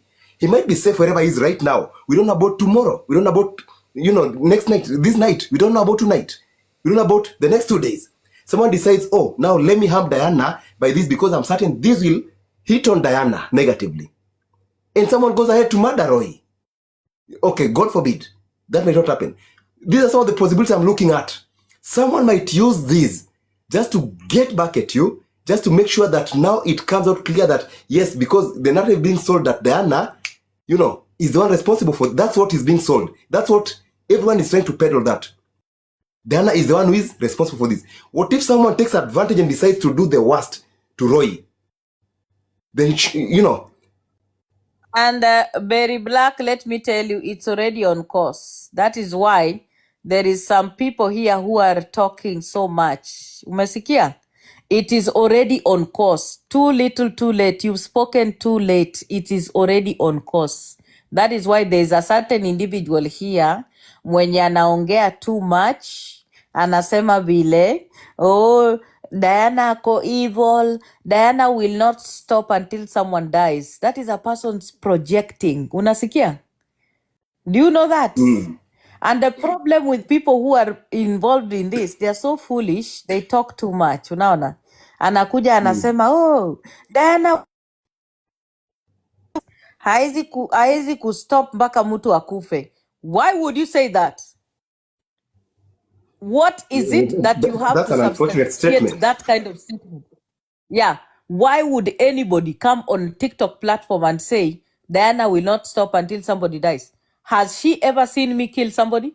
Amewahi ona? And remember, people Amewahi are kuniona nimeua mtu? and remember, the And Chira's then 8 million is still fresh on people's mind. remember the same individual was the one that came here and claimed that there will be nobody that Diana Ross can take to court again. Nataka mkumbuke hiyo kitu and you understand what I'm saying. That same individual started this case by saying, number one, remember, vile Roy alishikwa, this same individual was the first person kufungua platform wakifanyisha mchango na kutoa Roy. Number one. Are we talking Number about two, Lady Jacqueline? Because I heard those statements. I heard that statement from Lady Jacqueline. yes, Yeah, we just need to be yes, very, very the brave same and mention. individual, In the the event that same something happens, we know individual, people we can. Ebu Yeah. Skia Berry Black, the same individual is the one who wanted to give Roy employment kwa boma yake. Umesikia? Number three, Okay. the same individual ndiye alikuja kusema ati there's something they have done and Diana Ross can never take anybody to court again. Unanielewa? And when that individual talked like that, immediately posta ikatoka huko ati Tuesday tutaonana Tuesday, nothing is gonna happen on Tuesday. I want you to follow the way these people have been operating, unasikia, so that you connect the dots. And I'll just bring in Because something. Let me just throw in something. this individual is the mouthpiece of the action. Umesikia? And Ana I'll pretend throw in to be something. the advocate. Yes. Unasikia? Yeah. Let me throw in something in between your statement. Okay, remember the same individual is now retiring back home, and still, you know, the 8 million, the Chira's 8 million is still fresh in our minds. Okay, so there's a possibility of, based on the reckless initial statements, the possibility of, you know, whatever had been planned not going on so well. Then there's a bigger mboka here that, hey, how about we just eliminate him? Okay, we'll make even Let me tell you something, Berry Black, you don't know. Nimekwambia watu wa TikTok wanaongea tu because they still don't know the details. When the details will come out, you people will be shocked. This So same what if he's individual, eliminated? let me tell you, this same individual had the audacity, the oomph of contacting the same Roy on the 5th. Unasikia? Yes. Then this individual akakuja tena kukuja kusema ya kwamba ati you guys, Diana Ross left TikTok when? Can you guys tell me which day Diana Ross left TikTok? I want you guys TikTok. I want you guys to join this. I want you guys to join this.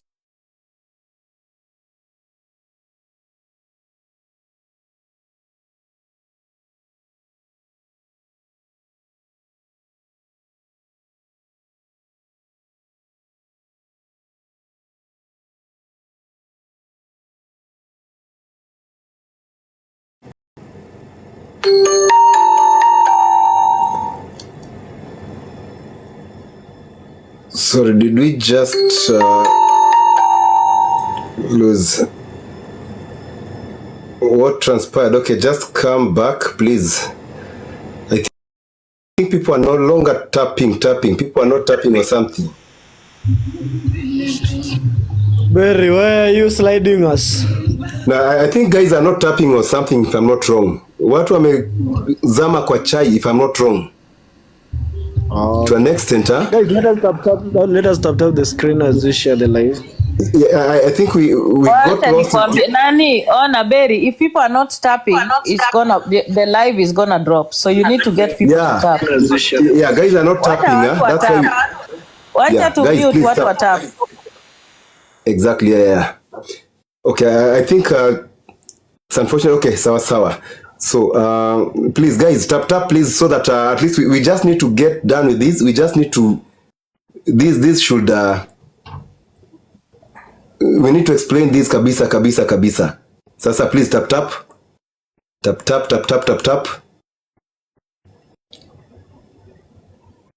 We, mambo ni mengi, but this might just happen to be one of the worst things ever to happen on our TikTok. Trust me.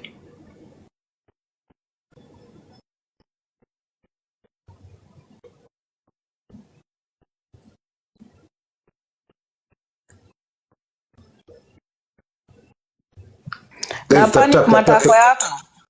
panic matako yako. Takataka. Na panic mataka yako. You think that I have a brain like yours? Stupid. Guys, tap. We need to have this. Don't focus in them. Jinga hii. You think that I've been avoiding you because Very nieke moderator nionyeshe how what to do with this kind of people. Stupid. Guys, please let's tap. Unafikiria kila kitu ni kitu ya kutengeneza mkate na Blue Band kwa TikTok. You think everything is about mkate na Blue Band? Berry, may I have the mic, please? Berry, It's okay. yangu, mimi ni Lady J, hii ni backup yangu. Unipe mic. Oh, that's Lady J. Hi. Just Hi, I mean, hi. I want people to tap first, okay? So that at least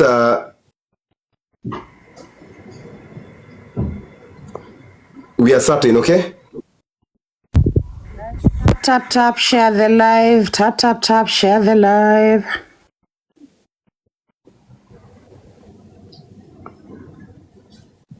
Guys, I want people to please tap, share the live. Let's get done with this. Lady J is here. Sawa. Good. So Lady J is here. Okay. Diana is here also. Yeah. Good. Great. So guys, tap. At least let's reach like maybe 30K. Then from there now we can proceed. Lady J is here. Let her give her opinion. Diana Rose is here. We are all here. Truth Watchdog, TW. Ameanguka. I don't see him up there. Guys, follow my backup account. My account is gone. Truth Watchdog, you need to be here. Big screen. Hebu nione kama ako hapa. He's here. TWD is here. Wait, let me see. Yeah, he's here. I've just invited him. Wait. Wako aja huyu Mhesha kukua ameongea. Yeah. And now Mhesh, you can say what you need to say, then nilikuwa ninaongea. Then mwingine wanaweza kuongea. Yeah. So Lady J, you'll hold up a bit, huh? So I have a question to pose to Diana Rose, and then Mahesh can take the mic. I don't know why Diana is turning off my mic. I don't know what the issue is. Oh no, please, Jacqueline, stop the drama. I'm not turning off your mic. All right. Please stop the drama. So, Diana Rose, I have a question for you. If you did not harm your brother in any way, why are you not sleeping? Kwa nini ulali? Kwa nini uko TikTok unaongea non-stop? Well, okay, let me ask you. Do you have a sleep meter for TikTokers? You have marked the register for how long I sleep on TikTok? My darling, do you mark your the register? brother is missing. I'm just asking. Like, I mean, seriously, No, don't ask a stupid question. I thought you were going to ask something. No, I thought you were going to ask something sensible. No, I thought just you asked your Jacqueline, question. Ask a sensible question. It is sensible. I have two This is a master's serious degree, matter. a Wacha bachelor's. kuuliza vitu I'm ya halfway through a ujinga. PhD. And I'm not interested Trust in a me, back this question is sensible, my love. There is nothing sensible about your question. It Ask is, another darling. question. You never did your fourth form, so you will not know. I will know. Bullshit, takataka umbwa hii, guo. I think Shuka chini. No, she's not here. This is a conversation about my brother missing, and this woman wants to derail it and make it about... Yeah, that is not productive, Barry. We're supposed to be doing things that move we forward. need to have a conversation. And I don't think the question is, guys, we've been having a good now, Lady J, you come up, but please let's engage in a way. Hala? Ati anakuja hapa kusema Berry right now, Berry kidogo. The conversation we have been having, sasa hiyo ni swali anauliza eti Diana analala saa ngapi? Siende na maswali za ujinga, auliza maswali yenye inaeleweka. Supposed to be. Yeah, so let me I'll bring her up, please. Lady J, let's focus on let's focus on the right questions, okay? Because there are issues that have come up. You were in communication with Roy from what we've done. No, Berry, I haven't finished my questions to Diana. That is the first one. I've got another If you am not answering that question, yeah, and unless you ask me any question that is sensible, I am not going to allow you to be on this platform to talk to me. What? Let me tell you. Yes, that's the truth. Because this is not about your shenanigans on TikTok. This is about a missing No, person. I'm not It's coming not here for about drama, you. darling. It's not. You're coming for drama. I'm coming period. here to ask you So questions, if you're going to ask darling. any question that is relevant to what you're Yes, talking I'm about. gonna ask the next one. Are you ready? Are you ready, Diana? Okay, but Okay. Lady J, let Yeah. it be. Let it be something. Let it be at least a question that we are trying to find a solution here. I'm We're going trying to to ask a sensible get question. issues here. I will, Yeah, because we asking need to about her find sleep. Roy. We you need know. to find Roy. Yes. By the way, Berry, let me make this clear. I don't need to answer to Linombeo. I'm going to respect myself enough not to engage her. If she wants to talk to you, she can talk Are to you you. scared, Diana? Are you? No, why would I be scared? I'm Why here don't with you you. wanna What am I talk? scared of? I'm scared of what? Allah? Berry, if you're going to have a conversation, we are not going to have it with this woman. Let's just be honest. She has nothing to say. Okay, I That's think good. based on Lady J's approach on the entire thing, I don't think by asking why Diana is not sleeping, I don't think that was the right question. We need to be No, but objective. hey, We need to be objective in our discussions, in our conversations. because she really Because cannot that's do. drama. She That's cannot drama. ask anything. Yeah, Yeah, that's she's bringing drama. drama. She Where I'm wants. sitting. She thinks everything is about making coins. Unasikia? So I anakuja think hapa na that's kelele. drama from where I'm Must I sitting. mute? Let me tell you how TikTok works for these people. She is coming here with the drama because anataka watu wacharazane apate coins. That's why she's here. She's not here to have an objective discussion. She's not. And that's the thing I'm talking about. Like, it's so annoying. I don't understand what is her obsession or why she's caring about why I sleep or not sleep. Ye mwenyewe anakaanga kwa live 2 days akichangisha 15,000. Who cares about what she does? Like, really? There's a person missing and she's out here to ask me when I sleep. Aye? Aende I afungue think live yake if he needs when to we're ask. discussing this He kind can of open a serious, live, we are babe. talking about someone who is missing. Okay, we are trying to explore. You're just trying to engage our minds and get to know what might have happened. Let me just say this, and I'm saying it very openly. Jacqueline has no business talking or discussing my family. She's not part of my family. She has no right to discuss my family anywhere. Na hii issue ya Roy, she's not involved in any way. She's not my firstborn sister or secondborn sister in any way. She has no business. And why she's investing in it is just for the coins, period. Yeah, okay. That's all. Lady J has come with her real account now. No, How I'm about not with talking Apa? to her. Berry, I will drop. If you want to engage her, I will drop. This is a person I know. If Jacqueline has anything to say, she can open her live. She has a platform. I have asked questions to Jacqueline based on you coming here to talk to me. Na nimesema. You can open your live, Jacqueline, and you answer me because you always do that. I have said you have no business investing in this issue. Meskia? You don't. Na ukiandika hapa drop, Berry. takuwa muted because mimi Berry, ni moderator Berry. hapa. Yes, Opija. I've been listening to this, by the way, but I have very different opinions according to this. I know I might offend someone, but please take it easy. Story ya Roy kupotea, we have to ask ourselves, hii story ilianzia wapi mpaka ujamaa amepotea? Whether is something imekuwa draw like this guy kupotea ama amefichwa, but where hii kitu ilianzia wapi? What is the genesis of this?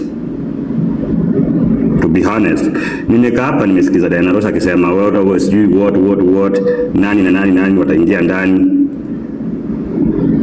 Nelly Noel, these are families. Ni family ya kina Diana Ross. Why threatening them? Because Nelly Noel maybe hana pesa ama wengine hana pesa, so akisema atawaweka ndani, do you think hata kama ni mimi nitasimama automatically nitapotea? Because sina pesa ya maybe kuona naye kote ama kufanya chochote. So please tuangalie the genesis of this. Sitaki kuongea sana, naweza pata ni mess up, but let's start from the genesis of this, then we get answers. Thank you. What Genesis are you talking about? Genesis ya Roy kukuja TikTok ama si Genesis ni Roy alikuja TikTok kwa platform ya Nyako. That's a Genesis. Akatumiwa kama content. And that is how we ended up in court. See, that's the Genesis. Ama kuna kitu ingine? Is there any other kama sichasikia vibaya mahali alikuwa anauliza kuhusu hiyo, eti alifikia ukisema kwamba like wote wataenda ndani. Ni kama kuelewa pointi yote vile ulikuwa unasema kwamba kama ukweli Roy achapotea maybe wamefanya deal amechificha, hiyo sasa ndio hiyo mambo itakuja ndani. Lakini kama amepotea kiukweli ni sawa, lakini kama ni uboost wanatufanyisha wamepiga deal amechificha mahali, hiyo sasa lazima uachibu mashtaka ya hiyo. Hapo sasa hakuwa ameelewa hapo. Nani Mheshi, umesikia? Umeelewa? Yuko hapa kweli? Okay, in a way Mesh is also insinuating that in the event, even if he was Roy, and knowing that he was to be probably taken to court, and now because we all know the court process, then he would have also vanished. That's Mesh. But again, there's the same thing you are talking about. There's a possibility of this being a genuine case of someone missing. There's that possibility. But again, he's talking about the same possibility of the guy having vanished, having known that there's a case against him. So, I think we're on the same page, all of us. I hope ameelewa because maybe satake akwe nini. Okay, comment section are telling me that I need to be neutral, and this is with regards to Lady J. Hakuna kitu kama wacha ni kwa nini Mesh, umesikia? I'm good. Okay, ndio nilikuwa nataka kuconfirm. Pole Berry Black, pole. No, it's okay. Unfortunately, from what I've read, because mnajua we've been having and we were just trying to look into the possibilities of what might have transpired to this. Let me call it because he's a man almost my age or something. Okay, he's my peer. Okay, so what might have happened to my peer? But now we don't need to turn it into a fight. That's the bottom line. It doesn't need to turn into a fight. We're having a conversation. We need to have a conversation if you are to talk. Because we are all trying to look for multiple options. I know Lady J has been, there are areas that are touching on Lady J. I'll agree, that's the truth. In so many ways, this thing is touching her. In so many ways. He's been very vocal about it. That is the truth. Diana has a right as a family member. Okay? To also come out and again as the accused, because Lady J was the first one to mention Diana's name on Malsafi's platform. Okay, she was the first person to mention. So Diana have mentioned Lady J, but now Lady J came up, and instead of at least approaching this in a better way, instead she went ahead to ask, why is Diana sleeping? I don't know. Okay, I'm here. Do people know whether I'm sleeping or not? Yeah. So I think that was a question which was totally off. And that's what maybe brought some of these issues up. I've told you, Berry, some of these people, they come to platforms like this when people are having a conversation because yeye anataka kucharazana. Umesikia? Na yeye purpose yake ni kukuja kucharazana, ndio watu wenye wanachukia Diana wakuje wamgift kama ujui. I have told you this before, you don't get it. Yeah, you've mentioned. She's not interested in conversation. Yeye anataka a shouting match. That's why anakuja kuuliza, ulimaliza form 4, sijui nini. That is what she's looking for. She wants to shout and scream so that the people who don't like Diana Ross can come and gift her. That is what she came to do here. Unaona? And honestly, this is a serious matter. If we are going to be talking about a serious matter, why would anyone come and ask such a stupid question? A person that poses as an academician. Like, we are not here for drama and stupidity. We need to agree. We need to agree. She can open a platform. That was off. Akaenda akafanye coins huko. Lady J, we need to agree that was totally off, especially when you are having such a serious conversation where you ought to have tried and cleanse your name, because your image here is in terms of we are questioning your objective in all this, and the end game, as in you are the one who's been coming up and saying 1, 2, 3, 4. So there are lots of questions lingering about around your head, and now you're here asking why Diana is not sleeping. So it even adds more questions to your honesty in this entire thing. You see? I'm telling you, this is the whole purpose. And I told you, Barry, unasikia, nobody is afraid. Me personally, I'm not afraid of Jacqueline. Why would I be afraid of her? Like, what I'm afraid of is the stupidity that she walks with. She wants to come here and just spew the nonsense so that she can get coins. And I'm not going to give that to her. Never. I'm not. This is not about Jacqueline. This is about someone disappearing. But then she chooses to make it about her. Ati anakuja sasa ati ku-attack Diana Ross. Like, really? If you care about Roy, you would have come here to speak facts about Roy. But she doesn't. She cares only about herself and making and earning some cheap coins on TikTok. That's why she comes to attack Diana, because she knows there is a group of lunatics that play into her nonsense.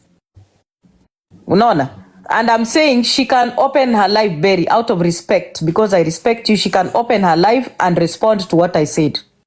Yeah, it's true. It's unfortunate that Lady J, I hold high respect for you. You are my friend, but your approach to this was uncalled for. That's the naked truth. It's unfortunate. Your approach to this was uncalled for. It wasn't the way to approach this. Because you are being mentioned controversially, you ought to have come up and, explained the reason as to why, you're becoming part of this. But your approach was uncalled for, and that is the naked truth that you need to understand. It's unfortunate, but that is the naked truth. We need to be objective in our conversations. And she has invested in this. She thinks it is something for content. That is why yesterday she was busy talking about her dogs being killed while somebody's missing. The dogs died 2 days ago, but then she chose an opportune moment to talk about them yesterday, because for her, this is content. She doesn't see it, and she thinks this is a time for her to come out and attack Diana Ross with zero substance. She can't substantiate what she's saying. Ukimuuliza sahi, unasema Diana Ross has something to do with Roy. She cannot substantiate it. She's just talking because she wants people to listen to her, because she hates Diana Ross. She has her lunatics, her psychopaths, the flying monkeys that follow her, who will listen to her bullshit. And I'm repeating this to you, Jacqueline. Mimi, I've told you, and this is why. And you, every day you keep proving my point. I told you that I don't sit on tables that you sit. Because how am I going to be discussing people sleep on TikTok while someone is missing? Like, what kind of myopia is that?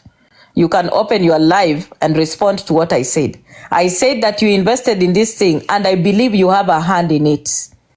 And by Tuesday, when the police will get all the records and the movements of where Roy has been and the tracing is done, if by any means you are involved in this, Jacqueline, I will come for you full throttle. Mark my words. Because I don't understand your obsession with this issue. First, you are the first person to come here and claim Roy will not go to court. All the records that we got from the other time on Roy's phone that is still with the DCI mpaka leo, you had been instigating and inciting Roy even in the messages. And his phone is still with the DCI. And we are going to court next week at Ngong, not Rongai. But you are the first person to come and claim here that you have found a way, the way that Diana Ross can be stopped from going to court. Like, what the fuck is that? What kind of dumb fucker is that? Who can stop anyone from going to court? Like, you have been the mouthpiece of propaganda for Nelly and Roy on this platform. And then you are out there saying, Diana Ross is feeling bad because Ati Roy was released in 2 hours. Are you normal? Are you okay? Do you know the process of a cash bill? With a cash bill, anybody can be released. That is the due process of the law. You are supposed to be released when you have the cash bill. It doesn't matter if you're released within 1 hour, 30 minutes, 10 minutes, 5 minutes, 3 days, 4 days. The fact is, if you have a cash bill, you have a right to be released. And that is how it works. And then after Roy has been arrested, you even offered him a job to go and work in your farm. You've been in communication with him. And you also claim to be paying his rent for a house that he doesn't even have. Like, what is it? What is your interest? What are you capitalizing on? That's what you've been doing.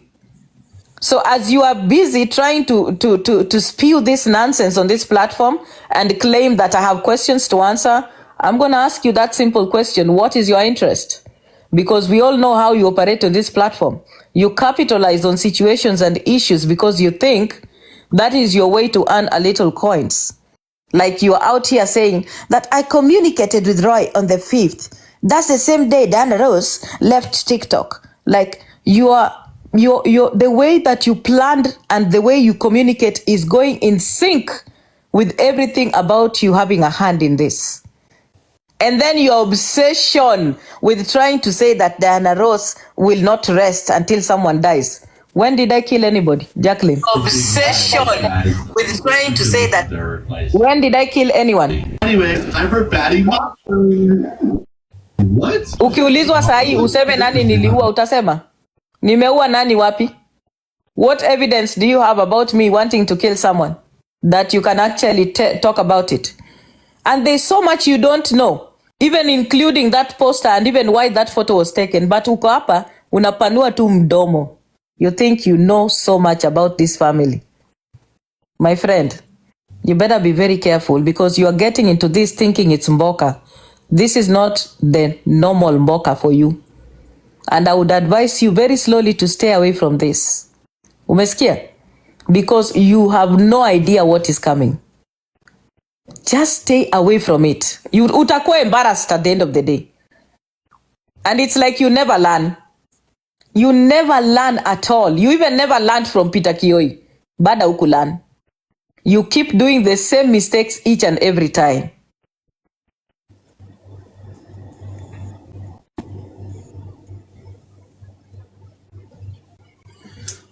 It's unfortunate. Let's just pray. All in all, I'm still saying, and I'm maintaining.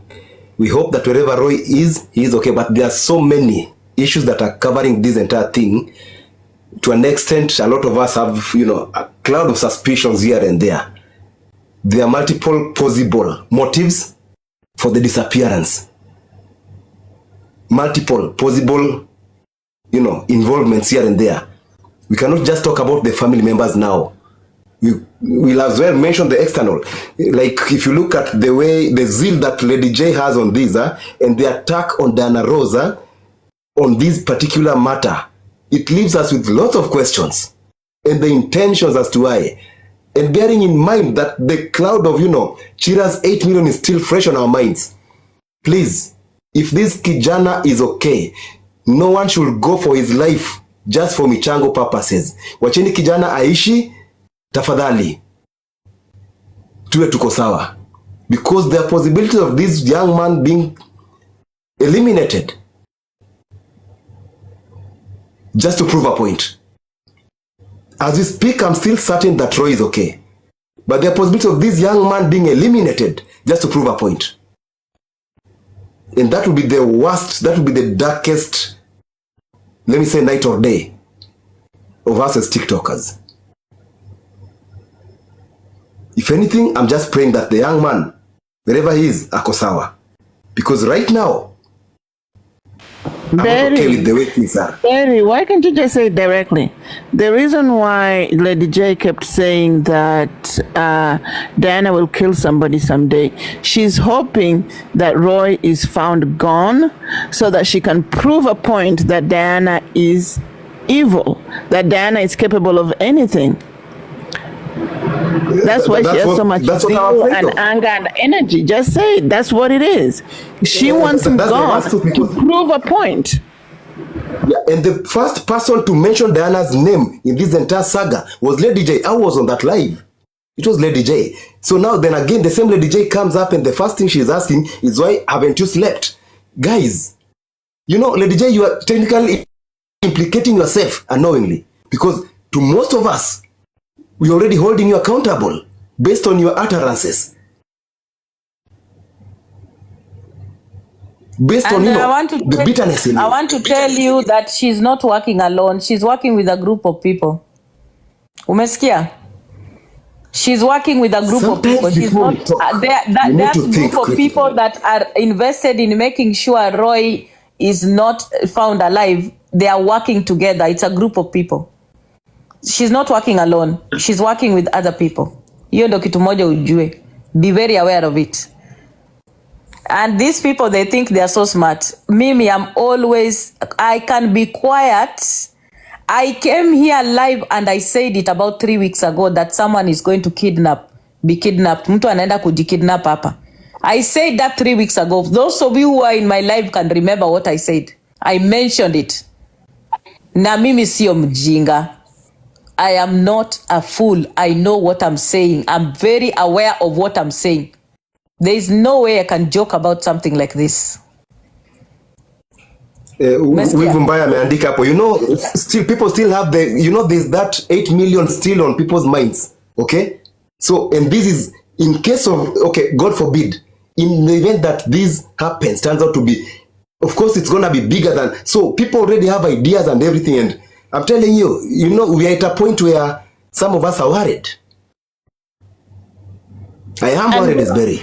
If they really cared about him, he, according to her screen that she brought up to prove that she was communicating with him, which so happened to be around the time where they were starting to look for him. On October 23rd, he texted and called her. She did not say anything. October 28th, he texted her asking her, are you coming back? I mean to Kenya. She did not answer. From the 23rd to the 28th, and then somewhere there he called. She did not answer. Then conveniently, she sends him this random information about her travel and coming back and Nini, just to show that she had some communication with him towards the end, and he did not reply. If you care about that person who started looking for you on October 23rd, how come you did not answer all that time? You only happened to send this long communication at the time where he's supposedly not around. If you cared, why didn't you answer his messages on the 23rd, the 28th, the 24th when he called? Mwache kutucheza mchezo. Those are questions that needs to be responded. Foxy anasema ame request na haja request. Foxy, you've not requested. You are not on the guest Foxy, list. you haven't requested. She has requested now. Just request. Okay, so. Hello, everybody. This guy, me, because Hi. Roy. Hi. I just want to say something about Lady J and Roy. There is a time Lady J offered Roy work in her farm, and I have the evidence here. That's why I'm asking people they should go and check for Roy at Lady J's farm. She might be hiding him there. Okay, probably you have a background noise, I don't know. Mwambie azime hiyo live. Is that so Ako kwa live difficult? ingine. Si live ni Uko kwa live ingine, toka Foxy, kufa hiyo kelele. Uko na kelele. Uko na a lot of, uko na kelele. Yeah. And I've seen those comments left and center that Lady J had promised Roy a job, I don't know, in her farm somewhere, I don't know where. So, I don't know. Now go ahead, Pogsy, let me say, I hope now you're okay. I hope now you're clear. okay. Is it clear now? Good. Yeah, much good. better. Okay. I've seen even TikTok Chronicles posted it. The time she offered Roy work at her farm. And now she's coming up accusing people. She's coming up accusing people whereby I think she definitely knows where Roy is. That's all I wanted to say. And the video is at TikTok Chronicles where she was offering Roy work. And that was just after, Roy was arrested.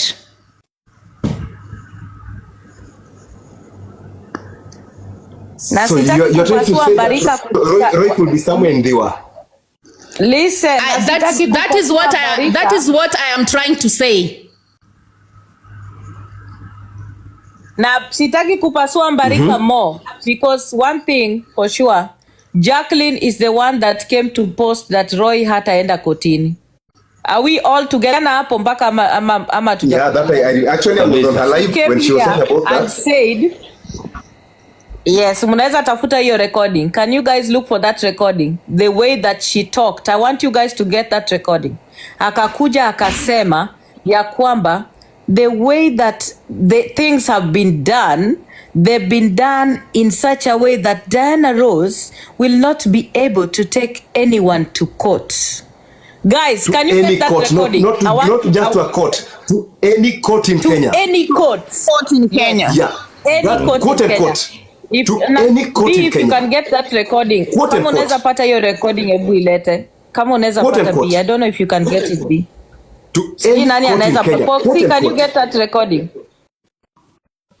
Unaona? So akakuja akapost ya kwamba eti hakuna koti yenye Diana Rose atapeleka mtu yoyote, ati kuna vitu zimefanywa na haiwezekani. And then after she posted that, Nelly went and posted about Tuesday. Na Roy akakuja live akasema, oh, mnangojea Tuesday, tungoje tuone Tuesday. But you know she was forgetting something. The person that was giving her information was not giving her credible information, because Nelly and Roy went and tried to extend the cash bail, but it was denied. They were told they cannot continue extending the cash bail. They extended it so that he could not take a plea on Tuesday. When they could not take a plea on Tuesday, that's when Jacqueline came to brag about it. But she was bragging based on the fact that he did not appear on court, but she did not know the details why he did not appear. Nelly did not tell Jacqueline that the cash bail was extended because they asked the file to be taken to Gladys, who's the main DCI wa hapo Ngong, because they wanted. Yes, that is what happened. So they extended the cash bill. So after that had happened, nakupatia vile Jacqueline ako hapa na history ya Roy. Vile ilishakuja akasema Roy ataenda kotini, akaanza kurejoice, wakaenda kutembea kwa platforms akifurahia. And then Nelly and Roy tarehe 5 between 12 o'clock till 4 o'clock walikuwa kwa ofisi ya Gladys. This is on the 5th. Unasikia? Hii mwezi. Gladys, now the DCI. Yes, wakaenda kujaribu kufanya nini? Ku extend the cash bill, and it was denied. And I can tell you, hii kesi imefanya hata huyo Gladys mwenyewe, the file, because she sat on the file for almost 4 days, there is actually a transfer going on for her. Watu wenye wamejua wanajua, and then find out Ngongo and ask, mtaambiwa she's being transferred. So vile alikalia hiyo kesi na file imeshaitishwa inaenda kotini sasa, anafaa ku take the plea. Roy is supposed to be appearing in court on Tuesday. Unasikia? He was supposed to be in court on Friday, but the investigating officer hakupata file because hiyo release letter by Gladys haikuwa imetolewa on time ndiye afike kotini on Friday. So anafika kotini on Tuesday Ngong. Iwinda maberberi. Yes. And now, when this information was given to Nelly and Roy, that time ndio ukasikia ameenda sijui na mkokoteni kuhama.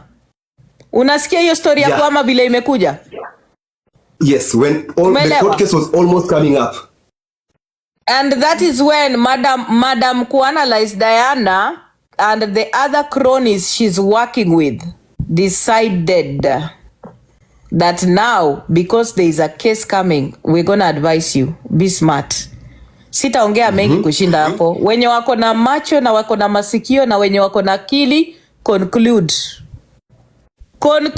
and make the conclusion. Come, if you are you know, just get it. Unasikia? It does So not make now, sense. my biggest question here, you know me, I always focus on the mundane. Kama vile nilikuwa na focus on sufuria, mimi focus yangu hapa ni mkokoteni. How was the man kidnapped? Where is the mkokoteni? Did they kidnap him with the mkokoteni? Was the mkokoteni left somewhere? The things that were in the mkokoteni, where did they go? Where was it taken? So follow the mkokoteni, you will find the man. But let me ask you about mkokoteni. Who saw the mkokoteni? I'm asking because we are now focused on the mkokoteni. Who saw the mkokoteni? Need to find this mkokoteni. Does mkokoteni have license numbers? Mimi mkokoteni naitaka. Nani aliona mkokoteni? Because apparently iko wapi? Nani aliona mkokoteni? Because kama uliona mkokoteni lazima ungejua anaenda wapi. At least ungesema alikuwa ametoka na mkokoteni anaelekea mahali juu. This is your employee. Yes. This is your employee. Absolutely. Yeah. So wapi mkokoteni? Na So technically Roy kuama mali alikuwa anahamia, hakuna mwenye anajua, hata boss wake Jacqueline ajui. Ajui. Na yet alikuwa anamlipia rent. Na aliweka wapi na mkokoteni? You know mkokoteni is something you're moving things locally. Yeah. Where did the mkokoteni go? I need to find that mkokoteni. Actually, since I left Kenya in 2004, I've never heard the word mkokoteni until yesterday. So I need to find it. So I want to ask. There was a statement. Niko tu na There was a statement. This is Nelly has said that she cares for Roy. This is the person that cares for Roy so much. It is true she cares for him. So Roy would actually decide to be moving and go to another place. Na yeye ni employee wa Nelly. Na Nelly ajui pali Roy anaenda kuhamia. Tangu anze kusema story yake hapa. There was a caretaker that didn't know. There's a caretaker that had multiple responses to the questions. Remember? I was on that live. There was a caretaker that alisema ati ajui, tena kageuza ati kumbe anajua, tena akasema so how? Let me tell you something. Roy was, wacha nikuambie kitu very black. The day when Roy was getting arrested, when I was looking for Roy, obviously you guys, kama Roy angekuwa na nyumba yake yenye anaishi, mimi ningekuwa nimejua. Right or wrong? True. Tuseme tu kweli. Yeah. There is no place that Roy was renting. Hakuna? None. Because when we were looking for him, we had to get him arrested kwa nyumba ya Nelly because hakukuwa na mpali popote. Alikuwa anaishi hapo. And hapo penye anaendanga hapo pipeline ni kwa kazini yangu. Kwa pipeline sio kwake. So hakuna rent yenye Jacqueline alikuwa na juzi niliona Lady J akionyeshana kwamba amemulipia rent. Haya, Lady J atuambia alilipa rent wapi? Alikuwa analipa rent wapi? Ndio namuuliza because hakuna nyumba Roy alikuwa nayo. Kwa hivyo mkokoteni inatoka wapi? And I think that's the only response that Lady J should come up to respond to. Alikuwa analipa rent, alilipia wapi? Wameangalia huko kwenye alilipia rent. Wacha nikwambie, wacha na Jacqueline na respond kwa live yake. Berry, mimi nakwambia I know what these women are doing. Wewe ujui. This is super mboka, but let me tell you, there is a danger to this mboka because somebody might end up being hurt because these women want to prove a point. Nimewaambia hapa. That's my worry. These games za TikTok, they are going too far. Easy games za TikTok, you are taking it too far. You three individuals, Don, M, and Jacqueline Ombewa, you are taking your games too far. You are taking these games too far and you need to stop. Because everything you are doing, hakuna kitu mtafanya na hakuna communication umefanya na Roy yenye sitaleta hapa. By Tuesday, if the DCI suspects foul play in Roy's disappearance and they bring that evidence, I can assure you, wewe and everyone involved, you will not survive it. Tutapambana. Nimewaambia hapa pole pole. And I sounded a warning to you, Jacqueline, early enough. Ni vile tu unanga akili na usiki. Au fikiriangi before ufungue kwa badala zako. You need to tap. Tutaanguka tena. Yeah, go ahead, Dana. Exactly, wise mom, exactly. You know, he might think that this is okay, but ultimately we might end up finding, you know, he doesn't know the possible repercussions of what's happening. That's what I'm looking at. That's And how I'm you know looking at something? it. The sad thing is that Roy is very vulnerable. First of all, he doesn't have a job and he needs the money. So these people are tossing him around and using him, and they are just taking advantage of him, and also taking advantage of the fact that they have issues with me on TikTok. So they That's would the thing. rather put Diana Ross in a very bad place so that they can earn from it. And that is why Jacqueline was desperately coming to show you that analipia Roy rent. That is all a tactic. It's all a manipulative ploy, so that they can make sure watu wawaone kama watu wazuri ambao they are concerned. Jacqueline does not give a damn about Roy. She doesn't. She doesn't care. She's only doing what she's doing because she knows her being on the side of Roy when I'm having issues with Roy is going to benefit her in terms of visibility and coins. That is what she's doing. The same to this idiot called Don King. Don King is also a hungry person, just like Jacqueline. So they are moving from live to live, trying to say how evil Diana Ross is, because that is what will put food on their table. And yesterday, Don implied that he was also in danger, ati ulikuwa unataka kumuua, sijui unataka. Sasa mwanaume 6'7" na vile ni kanono unamkidnap aje ya wa Diana? How will you kidnap the kanono unamkidnap aje ya wa Diana? How will you kidnap the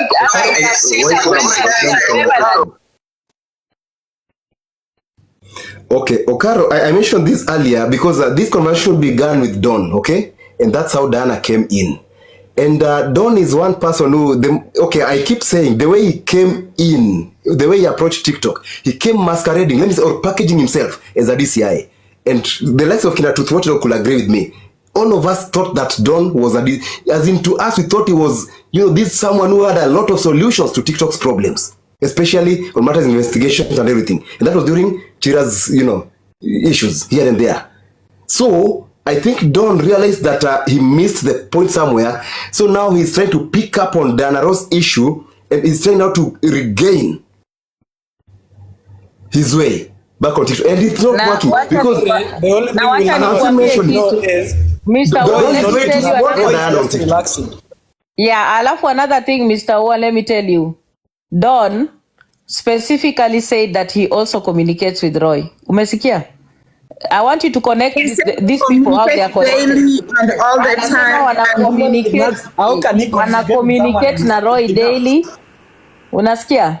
Wana communicate na yeye daily, na hata aka mention ya kwamba ati even him he wanted to support Roy. Chekesha.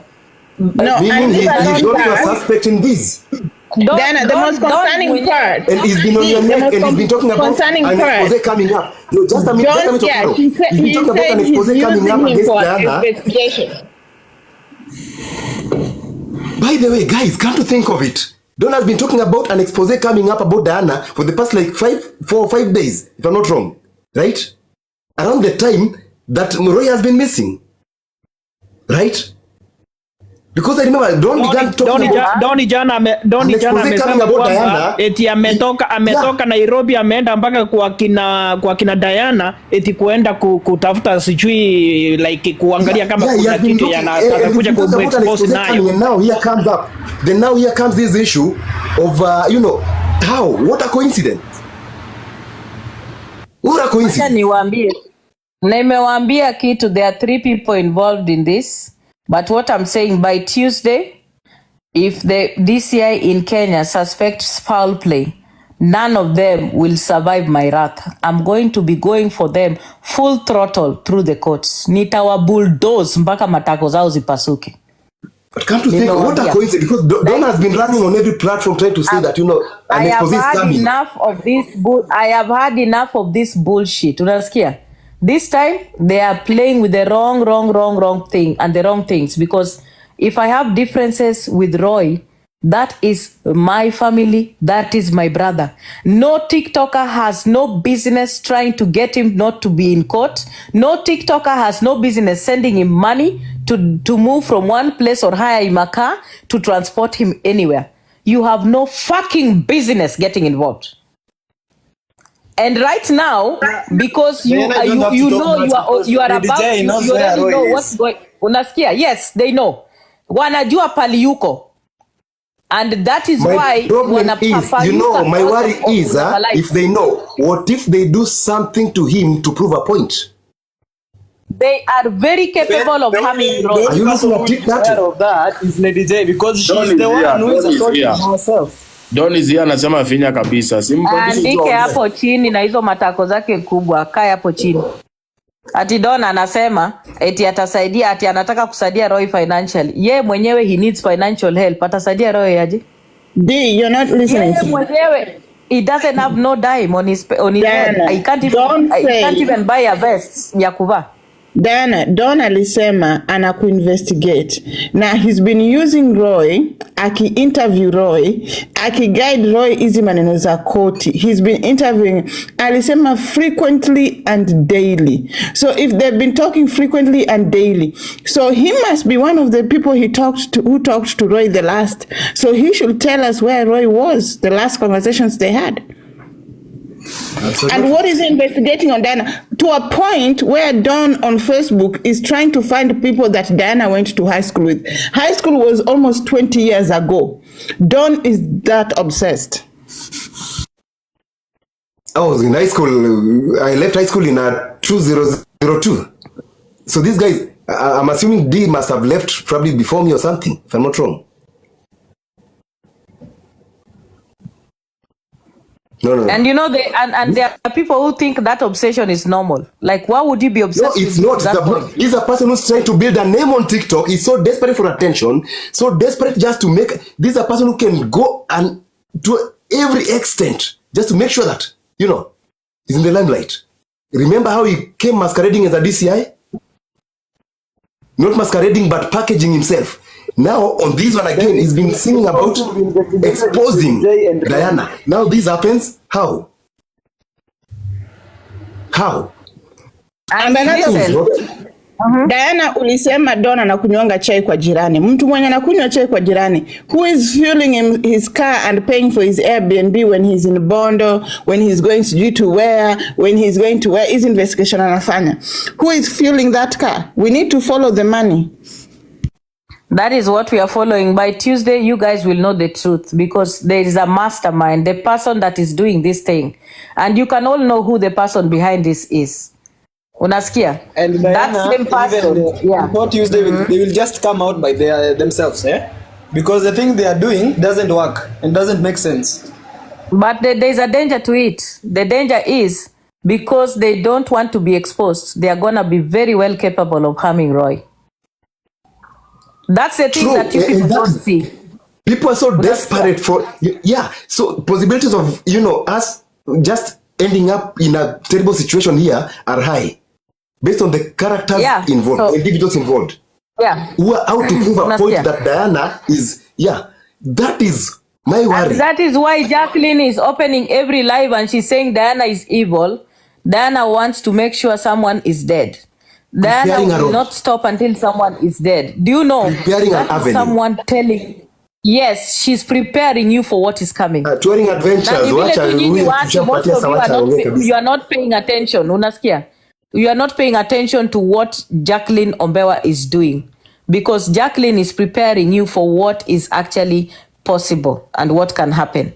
Because she kept on saying, hypothetically. Yes.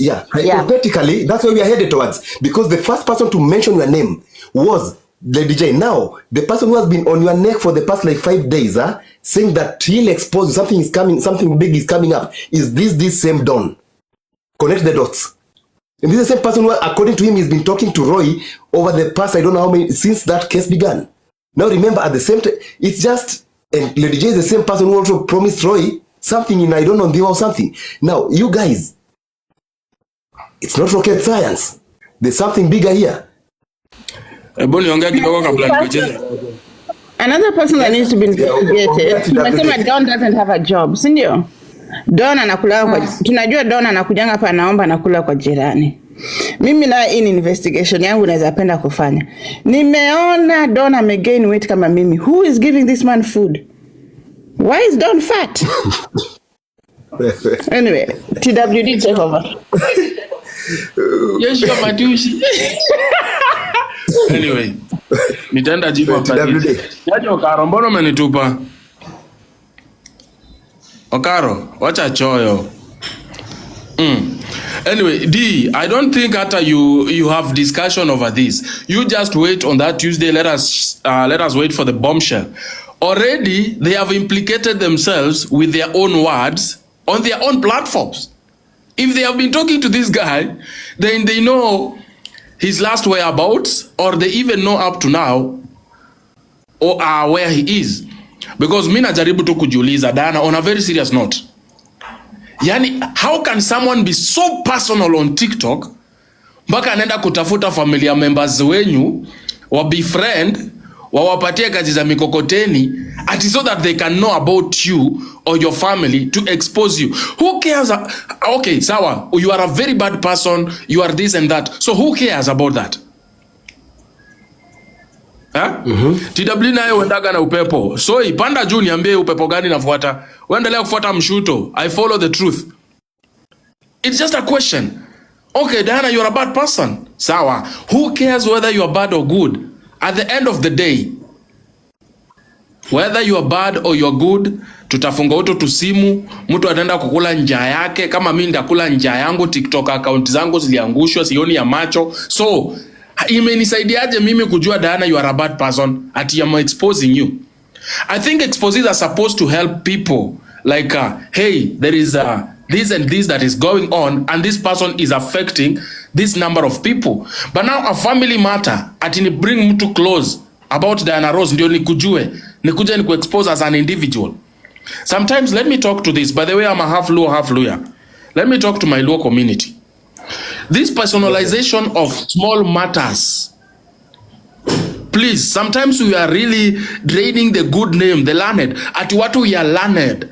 You went to high schools, you have your degrees, you have your doctorate. Then you come ask here why are people not sleeping? Honestly. To this level of, you know, this stooping so low that you want to bring another Luo down because you feel they should be down. You know, if it was about another person, I would say yes. By the way, they feel so bad that we are advanced in linguistics. We are advanced in learning. Our IQ levels is a problem. But you are of the same ground, same mother, same blood. So what do you talk? Say, for example, a bad thing happens to one of your top leaders. And now you guys have to meet. Diana has to meet. Okaro has to be there. And the other fellas have to be there. And you look at each other, start complaining, you know, he's our person. We can't have our person if we can't have each other. This is so low. Ati sasa mmehat Diana Ross, okay? Okay, mmemhat. Ameumia. Mumemwanika, ameanikika. Then what next? This stupidity has to stop. There are some jokes, they can't go to that level. Apana, hata kama ni TikTok, hata kama sijui ni mboka or whatever it is, sometime we have to grow up and we have to be men with balls. And that's why before I end this, Diana, acha nikuambie sasa na Kiswahili yenye naelewa. Diana, uko na makende kubwa kuliko wanaume vingine kwa hii TikTok. You are a man. Kabisa. Bwana hiyo nayo sema na urudie mara mingi. Diana, you are a man who stands for what you know, and there are men here with balls who have so much big breasts, they can't even stand for what they believe in. Tell them. This stupidity has to stop. Ati man unaenda kuchunguza mwanamke on a personal level. Ati you have something to expose a woman. Really? Tuache ujinga bana, tukue watu wakubwa. Tukue tu watu wazima. Utoto hiyo naye ni utoto. Mnaharibu hata jina exposes. Sisi watu tunafanya real exposes tuonekana wajinga kwa hii media. Hiyo ni umama, we have to stop that. And Edidoni ameenda kutembea Kisumu mzima kutafuta historia ya Diana. People are so idle. So idle. Italisha nani? Hapana. You will say I disagree with Diana Ross on very many things, but let us be also realistic. When she's speaking the truth, it is called the truth, and you cannot mix it. And if you don't like her for speaking the truth, then you have a very huge problem. A very huge you have to learn with your own self. Tuache kukua this low. Najua next mimi ndatokanwa. It's okay. Na wangoja. Mimi na sita back off. Amwezi ni kidnap, mulijaribu mkashindwa. Mkaniekea chakula kwa masumu, mkashindwa. Mimi ni mloya, tunakula mpaka yenye merogwa. Pumbavu. We have to stop these jokes. Ati mna kidnap mtu, nyinyi ndio mnajua pale amehamia, nyinyi ndio mnalipa ma rent, nyinyi ndio mnampatia kazi za mikokoteni, then all of a sudden you don't know. Wamelipa mkokoteni. I want that mkokoteni. Hakuna bwana, msitupime ujinga. Dana, don't worry. If your brother dies, if he's found dead, we already know the murderers. They will produce him. They have already implicated themselves, assuming you are trying to portray that itakuwa ni wewe umeua. Their future is itakuwa ni wewe umeua. Just because you are disagreeing with your brother. So already they have implicated themselves. I don't even think you need to worry. Watu wa reggae si tunaenda reggae. I'm not worried. I'm not worried because wacha nikwambia, I'm not worried because I already know who is involved. So what they should pray for is Roy apatikane mzima. That is all. Exactly, that's the thing. So Jacqueline, don't just pray Roy is found alive. There's something that's called the motive. If Roy is going to be found even with a scratch on his body. Na Tuesday, polisi waseme ni foul play. Ole wenu Jacqueline na M. Ole wenu na Don. And the people that you're working with. Ole wenu. You will see a side of Diana Ross you've never seen in this world. You know, there's something called motive. Wacha ile mbio ulikimbia ukakuwa mwenda wazimu. You will see a side of me you've never seen, Jacqueline. Na unanijua. You know me very well. Let me interject a bit, Diana. Let me interject just a bit kidogo too. You know, Diana had a court case against her brother. Why go for something like killing him? Let's think that way. Why? She had a court case and she's talking about it, that atapia kotini. So, you know, if anything happens to Roy as we speak, there are those that even mentioned that Diana will make sure that someone dies. Those are the prime suspects around here. You've implicated yourselves unknowingly. So if anything happens to that young man, hey, I want to advise my friend Don. Alafu kuna vita ingine inaitwa vita ya wamama. Stay away from vita ya wamama. You can never separate these people and their fights. Stop kabisa. Kama unafanya investigation zako, they should be helping the public because we consider a man as a head of. But if you are taking sides because sijui nini, wachana na vita ya wamama. Na nimeenda, unless we ni mama na ambiwa umenona. TWD, shukran baba. Tutabonga, have a good one.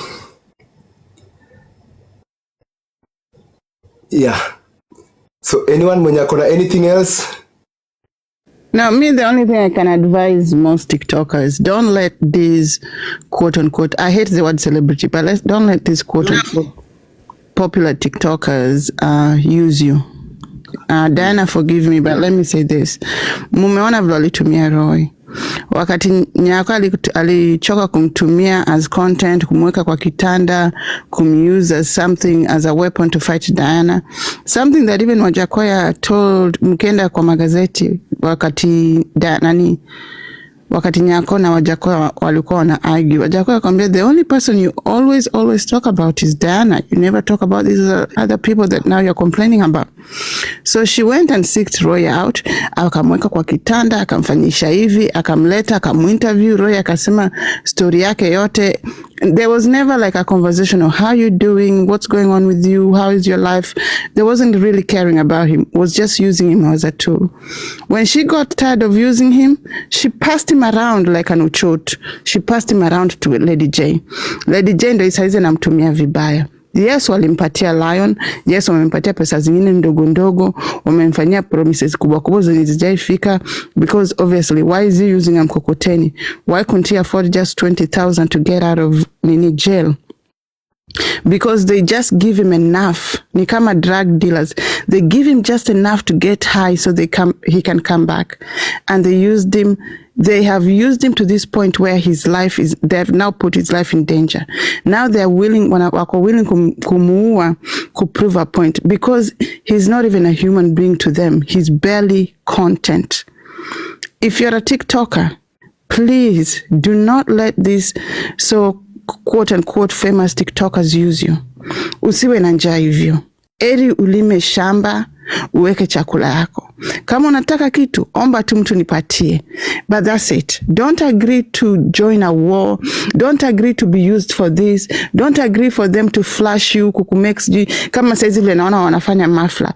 When they're done with you and you are no longer usable or useful as content, you get tossed in the trash. How many have we seen that happening to? So me, in my heart of heart, for Diana's sake, I'm really praying that Roy is found in good condition, arudi. But let this be a lesson for every other TikToker. Njaa, tamaa, isifanye hawa watu, hata mimi, tukuyuse kama content, kama takataka na tukutupe. Wewe pia ni binadamu. That's all I have to say. Thank you. Anyone else want to weigh in? If you want to weigh in, please. I just wanted to add on to what you said about being used.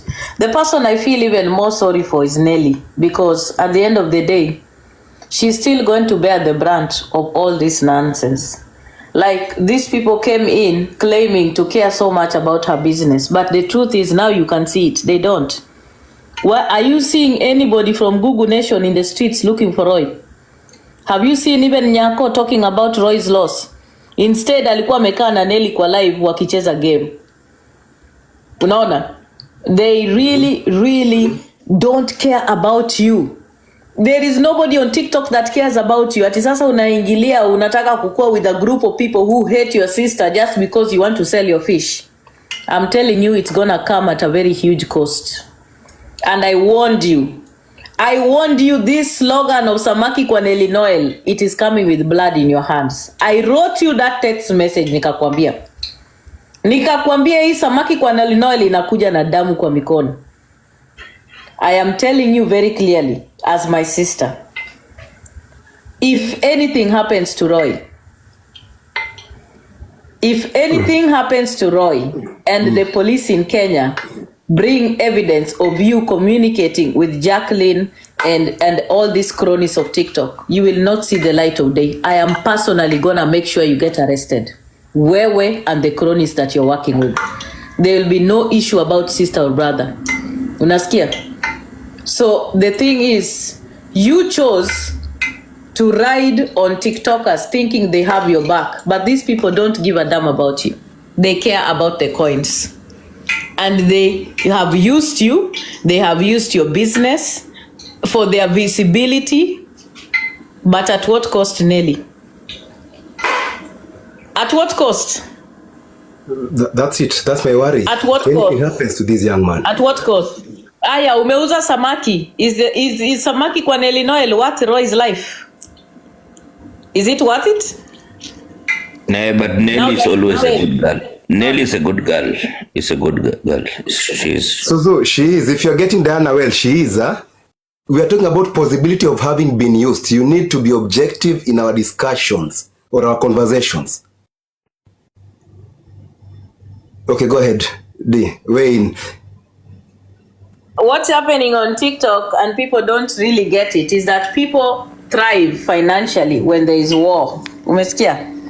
When there is war between Diana Ross and somebody else, people get coins, people get money. That is why it is necessary for the wars and the animosity to continue. That is how people earn their living here, because it's all about manipulation. Okay? Unasikia? And I say it. Na nilisema and I'm repeating it again. The reason why I said all these associations will end in tragedy is because I could see through these women. And I could see their desperation. That is the time. That is the time unasikia Lady J akisema twende Naro, ana make the loudest noise akitumiwa ya coins. No, we are no longer allowing those kind of conversations on TikTok. Let me tell you, the era of making noise against each other is gone. Right now, it's about conversations. You give your opinion, you opine, another party opines. That's decency. Uliona vile vile Lady J alikuja. Hiyo kelele ndio Lady J alikuwa anataka. No, not exchange of words. Because you opine here, they can go opine elsewhere. It's okay. That's how it's supposed to be. Like what we are doing here, we are just weighing in, giving our opinions here and there. And that's how it's supposed to be, you know. But not making noise. You're not shouting at each other nowadays. I don't know. But to me, it's I used to do it a lot back then. Nowadays, I don't. We are past that age. Umewahi kuona mtu mwenye ako na njaa, mwenye apigi kelele? Have you ever seen a person that is hungry that does not make noise? I'm asking you.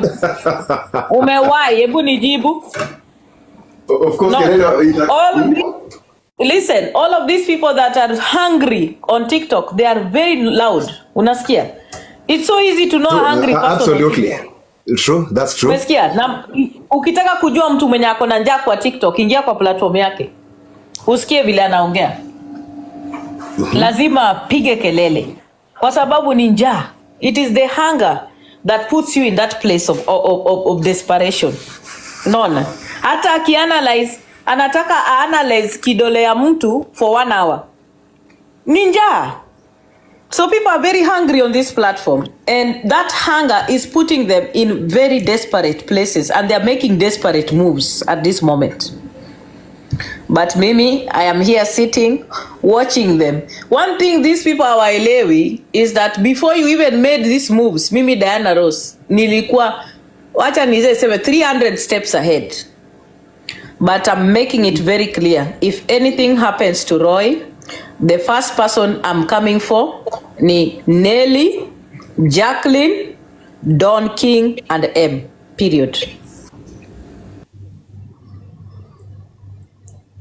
I think some things can be so. You know, like the other time I talked about someone being an accessory. You know, if anything happens to this young man, it might be from a specific individual, but there are others who might be caught in as accessories, having been part of that indirectly. And that's why Mimi, these issues of TikTok, unajipata umeingia hapa, umejingiza hapa, people will land in jails forever on TikTok because of some of these things. Hapa watu watajafungwa hapa. We need to go slow. We need to tread carefully. And on that note, let's pray that Roy comes out alive. We've heard from Diana's side. From where I'm seated, I've talked about my thoughts. Everyone has talked.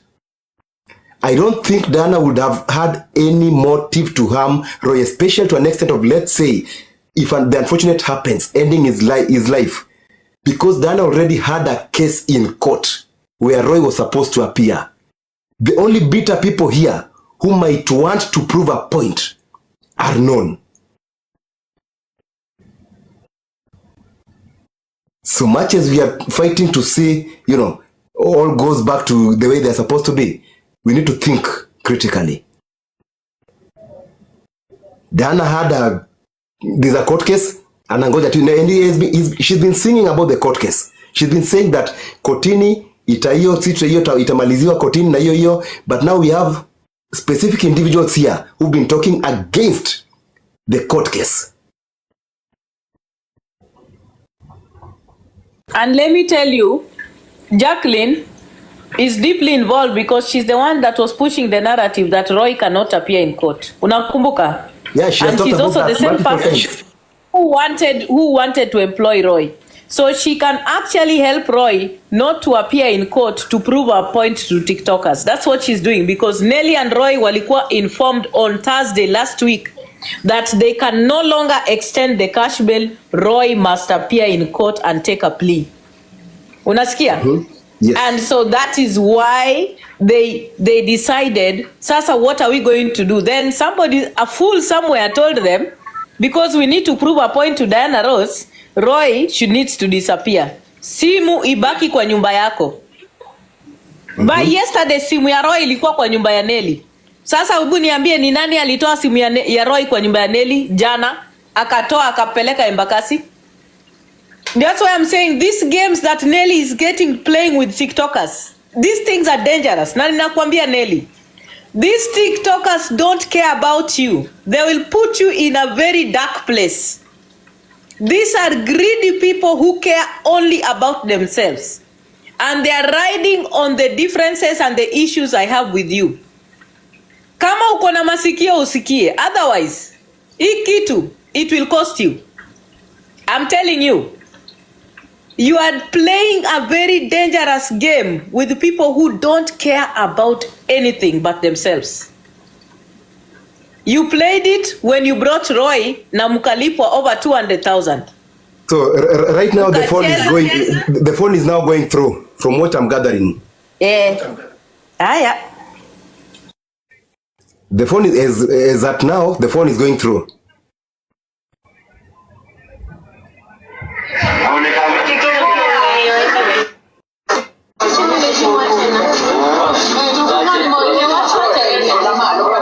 Wanasema simu donjo inaingia.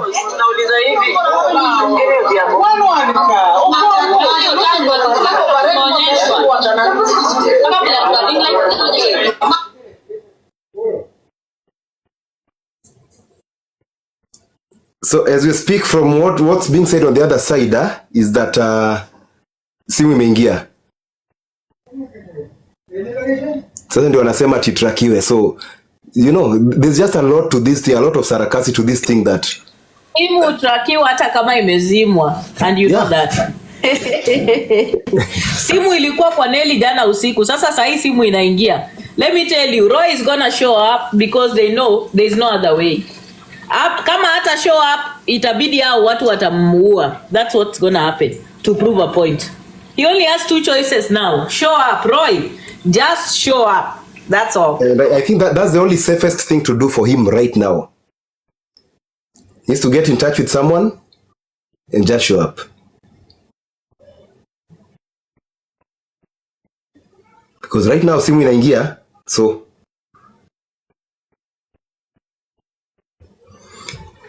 yeah, so no worries guys. I appreciate you all. Thanks so much, Diana. At least we've had a conversation.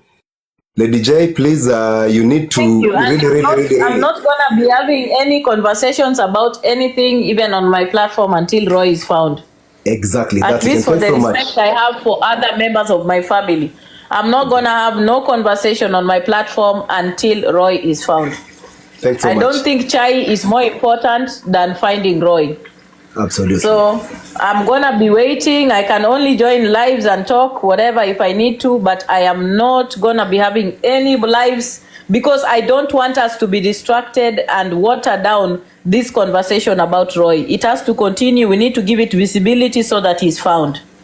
Good, exactly. So my platform sifungui mpaka Roy apatikane, dead or alive.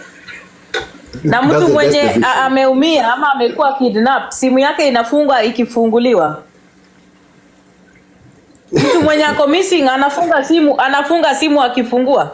Guys, hapa ndio nawaambia a lot is not adding. Ama mimi ndio sielewi hii kitu. Is it me? Like if let's say for example ulikuwa umedisappear. Let's say for example, hapo umepotea mahali. Yes. Unazima simu ukifungua. Na hiyo simu inashinda ikihamahama. Mara iko hapa, imezimwa tena inarudi. Inahama inatoka kwa Nelly, iko Embakasi kwa kazini yangu, tena inatoka inaenda Bakita kwa maanti yangu. Like, okay, this phone and these kidnappers, they are so smart. They are going to my relatives' homes. Like the location is for my aunt, the other location is for my cousin in Embakasi. So then in Nelly's house. So these kidnappers wanaenda tu kwa relatives wetu. These are very kind people. So anafungua kuangalia ama anafungua kuangalia M-Pesa balance because that's what I'm trying to get.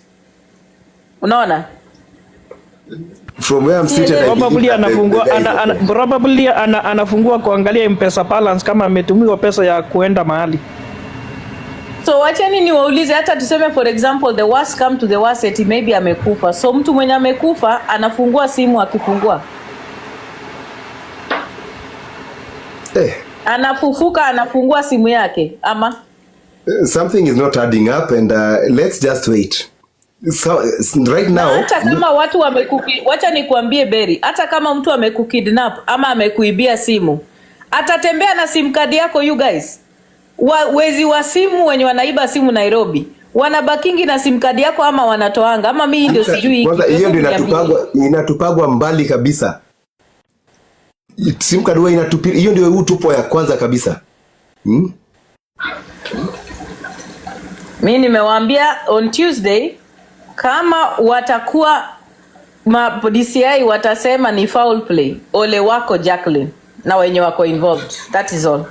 For now I'm not gonna talk much, na sitafungua platform yangu kutoa chai yoyote mpaka Roy apatikane. Asante sana Berry Black. I think that's the best, and thanks so much Dee, by the way, for just coming up and talking about this. And so it was about you, but eventually now we've discussed it. To discuss at length. So guys, now we know what might be transpiring. Let's be on the lookout, and we know the tumeongea, tumesikia. So mwerevu ajiangalilie. Let's hope for the best, and let's keep praying that Roy apatikane akiwa sawa wherever he might be. Afadhali jitokeze tu. Guys, have a good one. Ati simu iko na caretaker. So wacha nikuulize, caretaker anakuwa na simu kwa nini? How? Like why would the caretaker have the phone? And How? when the caretaker has the phone, caretaker mbona haja submit simu kwa DCI? Anafanya nini na simu ya mtu mwenye ako missing? You guys, something don't make sense. Yaani mnafaa kutumia tu akili yenu tu. Unaona?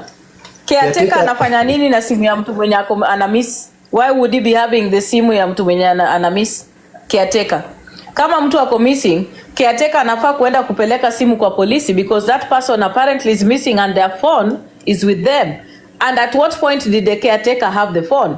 Unaona watu wameenda wakatafuta caretaker wakampata. Yes, there was listen. Berry, simu ilikuwa kwa Nelly jana usiku. So leo simu iko kwa caretaker. Why and how? Who took it to the caretaker? Hebu niambie. I think sasa hapo wameona simu inatrakiwa, sasa wameanza kutafuta njia vile watapoteza hiyo simu ipatikane mahali ilikuwa imekuwa tracked. Exactly. Because wanajua simu ilionekana iko kwa Nelly, sasa wanajaribu kupatia caretaker, maybe caretaker asema alipata tu hapo maybe kwa compound. But again, that's dangerous because imagine the kind of people I'm dealing with. Nanda unasema Diana Ross. If that's the case, then the next thing tutapata huyu kijana yuko. Imagine the kind of people I'm dealing with. Imagine those are the family members I'm dealing with.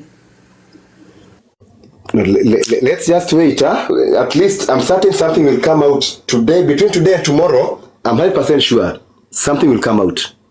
Between today and tomorrow, something will come out. But I'm not seeing any motive of Diana kidnapping Roy or killing Roy, because I know that's where we are headed towards. Diana had a case against Roy. The focus from Diana or by Diana was for Roy to appear in court. And that's something that Diana wouldn't have done by herself.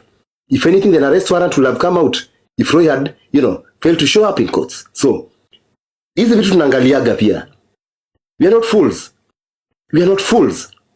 Na mukae mkijua anybody is capable of being mboka. Hata huyo Nelly akomboka because Nyako had to pay Nelly money to bring Roy on this platform. She was paid. So mboka is not strange to her. Msifikiria hawezi kukua mboka. She's very capable of also being mboka, but this is not the right way to do it.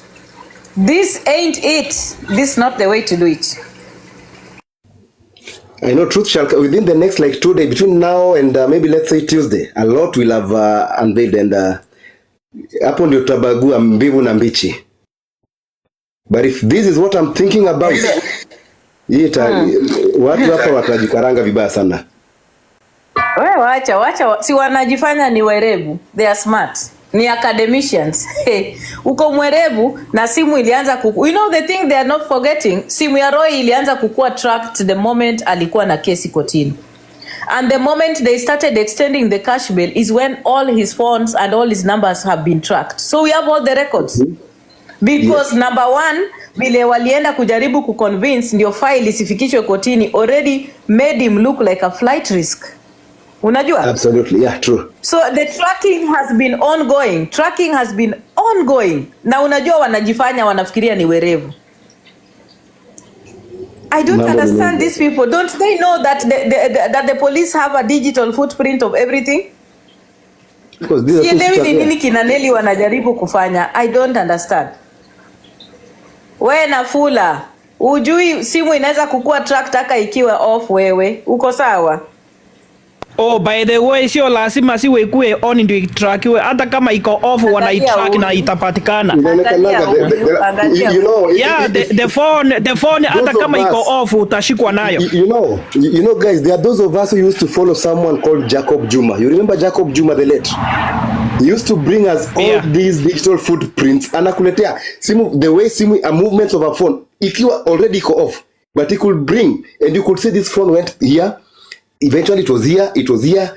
These things are there. They are being done. So unajua hii platform unajua we are also dealing with a platform where there are so many dunderheads. Absolutely, that's the truth, and that's the saddest truth. And there are too many dunderheads on TikTok. People are trying to show people that they know. Ni watu wenye wanaambiwa somebody saying kwamba uwezi track simu kama if it is not open. Hiyo hapana. A phone even if it is off can be tracked. Kukwambia hapa tuko na madanda heads kwa hii platform, hata unashangaa yani ni nini yani some of these things but I'm just praying that our boy is okay, toke vizuri. Alafu thereafter you as a family mtajua vile mtaendeleza maneno. Ultimately at the end of it all, bottom line, you are a family. Everyone else is an intruder. That's the bottom line. Despite all those differences here and there, you are a family. Jacqueline Ombewa is our firstborn. Don't forget that. Jacqueline Ombewa is the firstborn in my family. Don't you ever forget that. And she has taken that role up. Na amechukua hiyo role na fujo. It's unfortunate. Wewe ndio sasa amechukua lead role kwa familia yetu kabisa. It's sad, guys. Let's think before we do some of these things on these streets. All in all, guys, Day, Mosae, thank you so much. I appreciate you all. To follow up on Mambo ya Roy, I know very soon we'll be having a conversation about this again based on our analysis today. To Lady J, it's unfortunate. Thanks, Barry. Yeah, thanks, guys. Have a good one. Lady J, please. You too, thank you. All the best. Okay, thanks, guys. See you.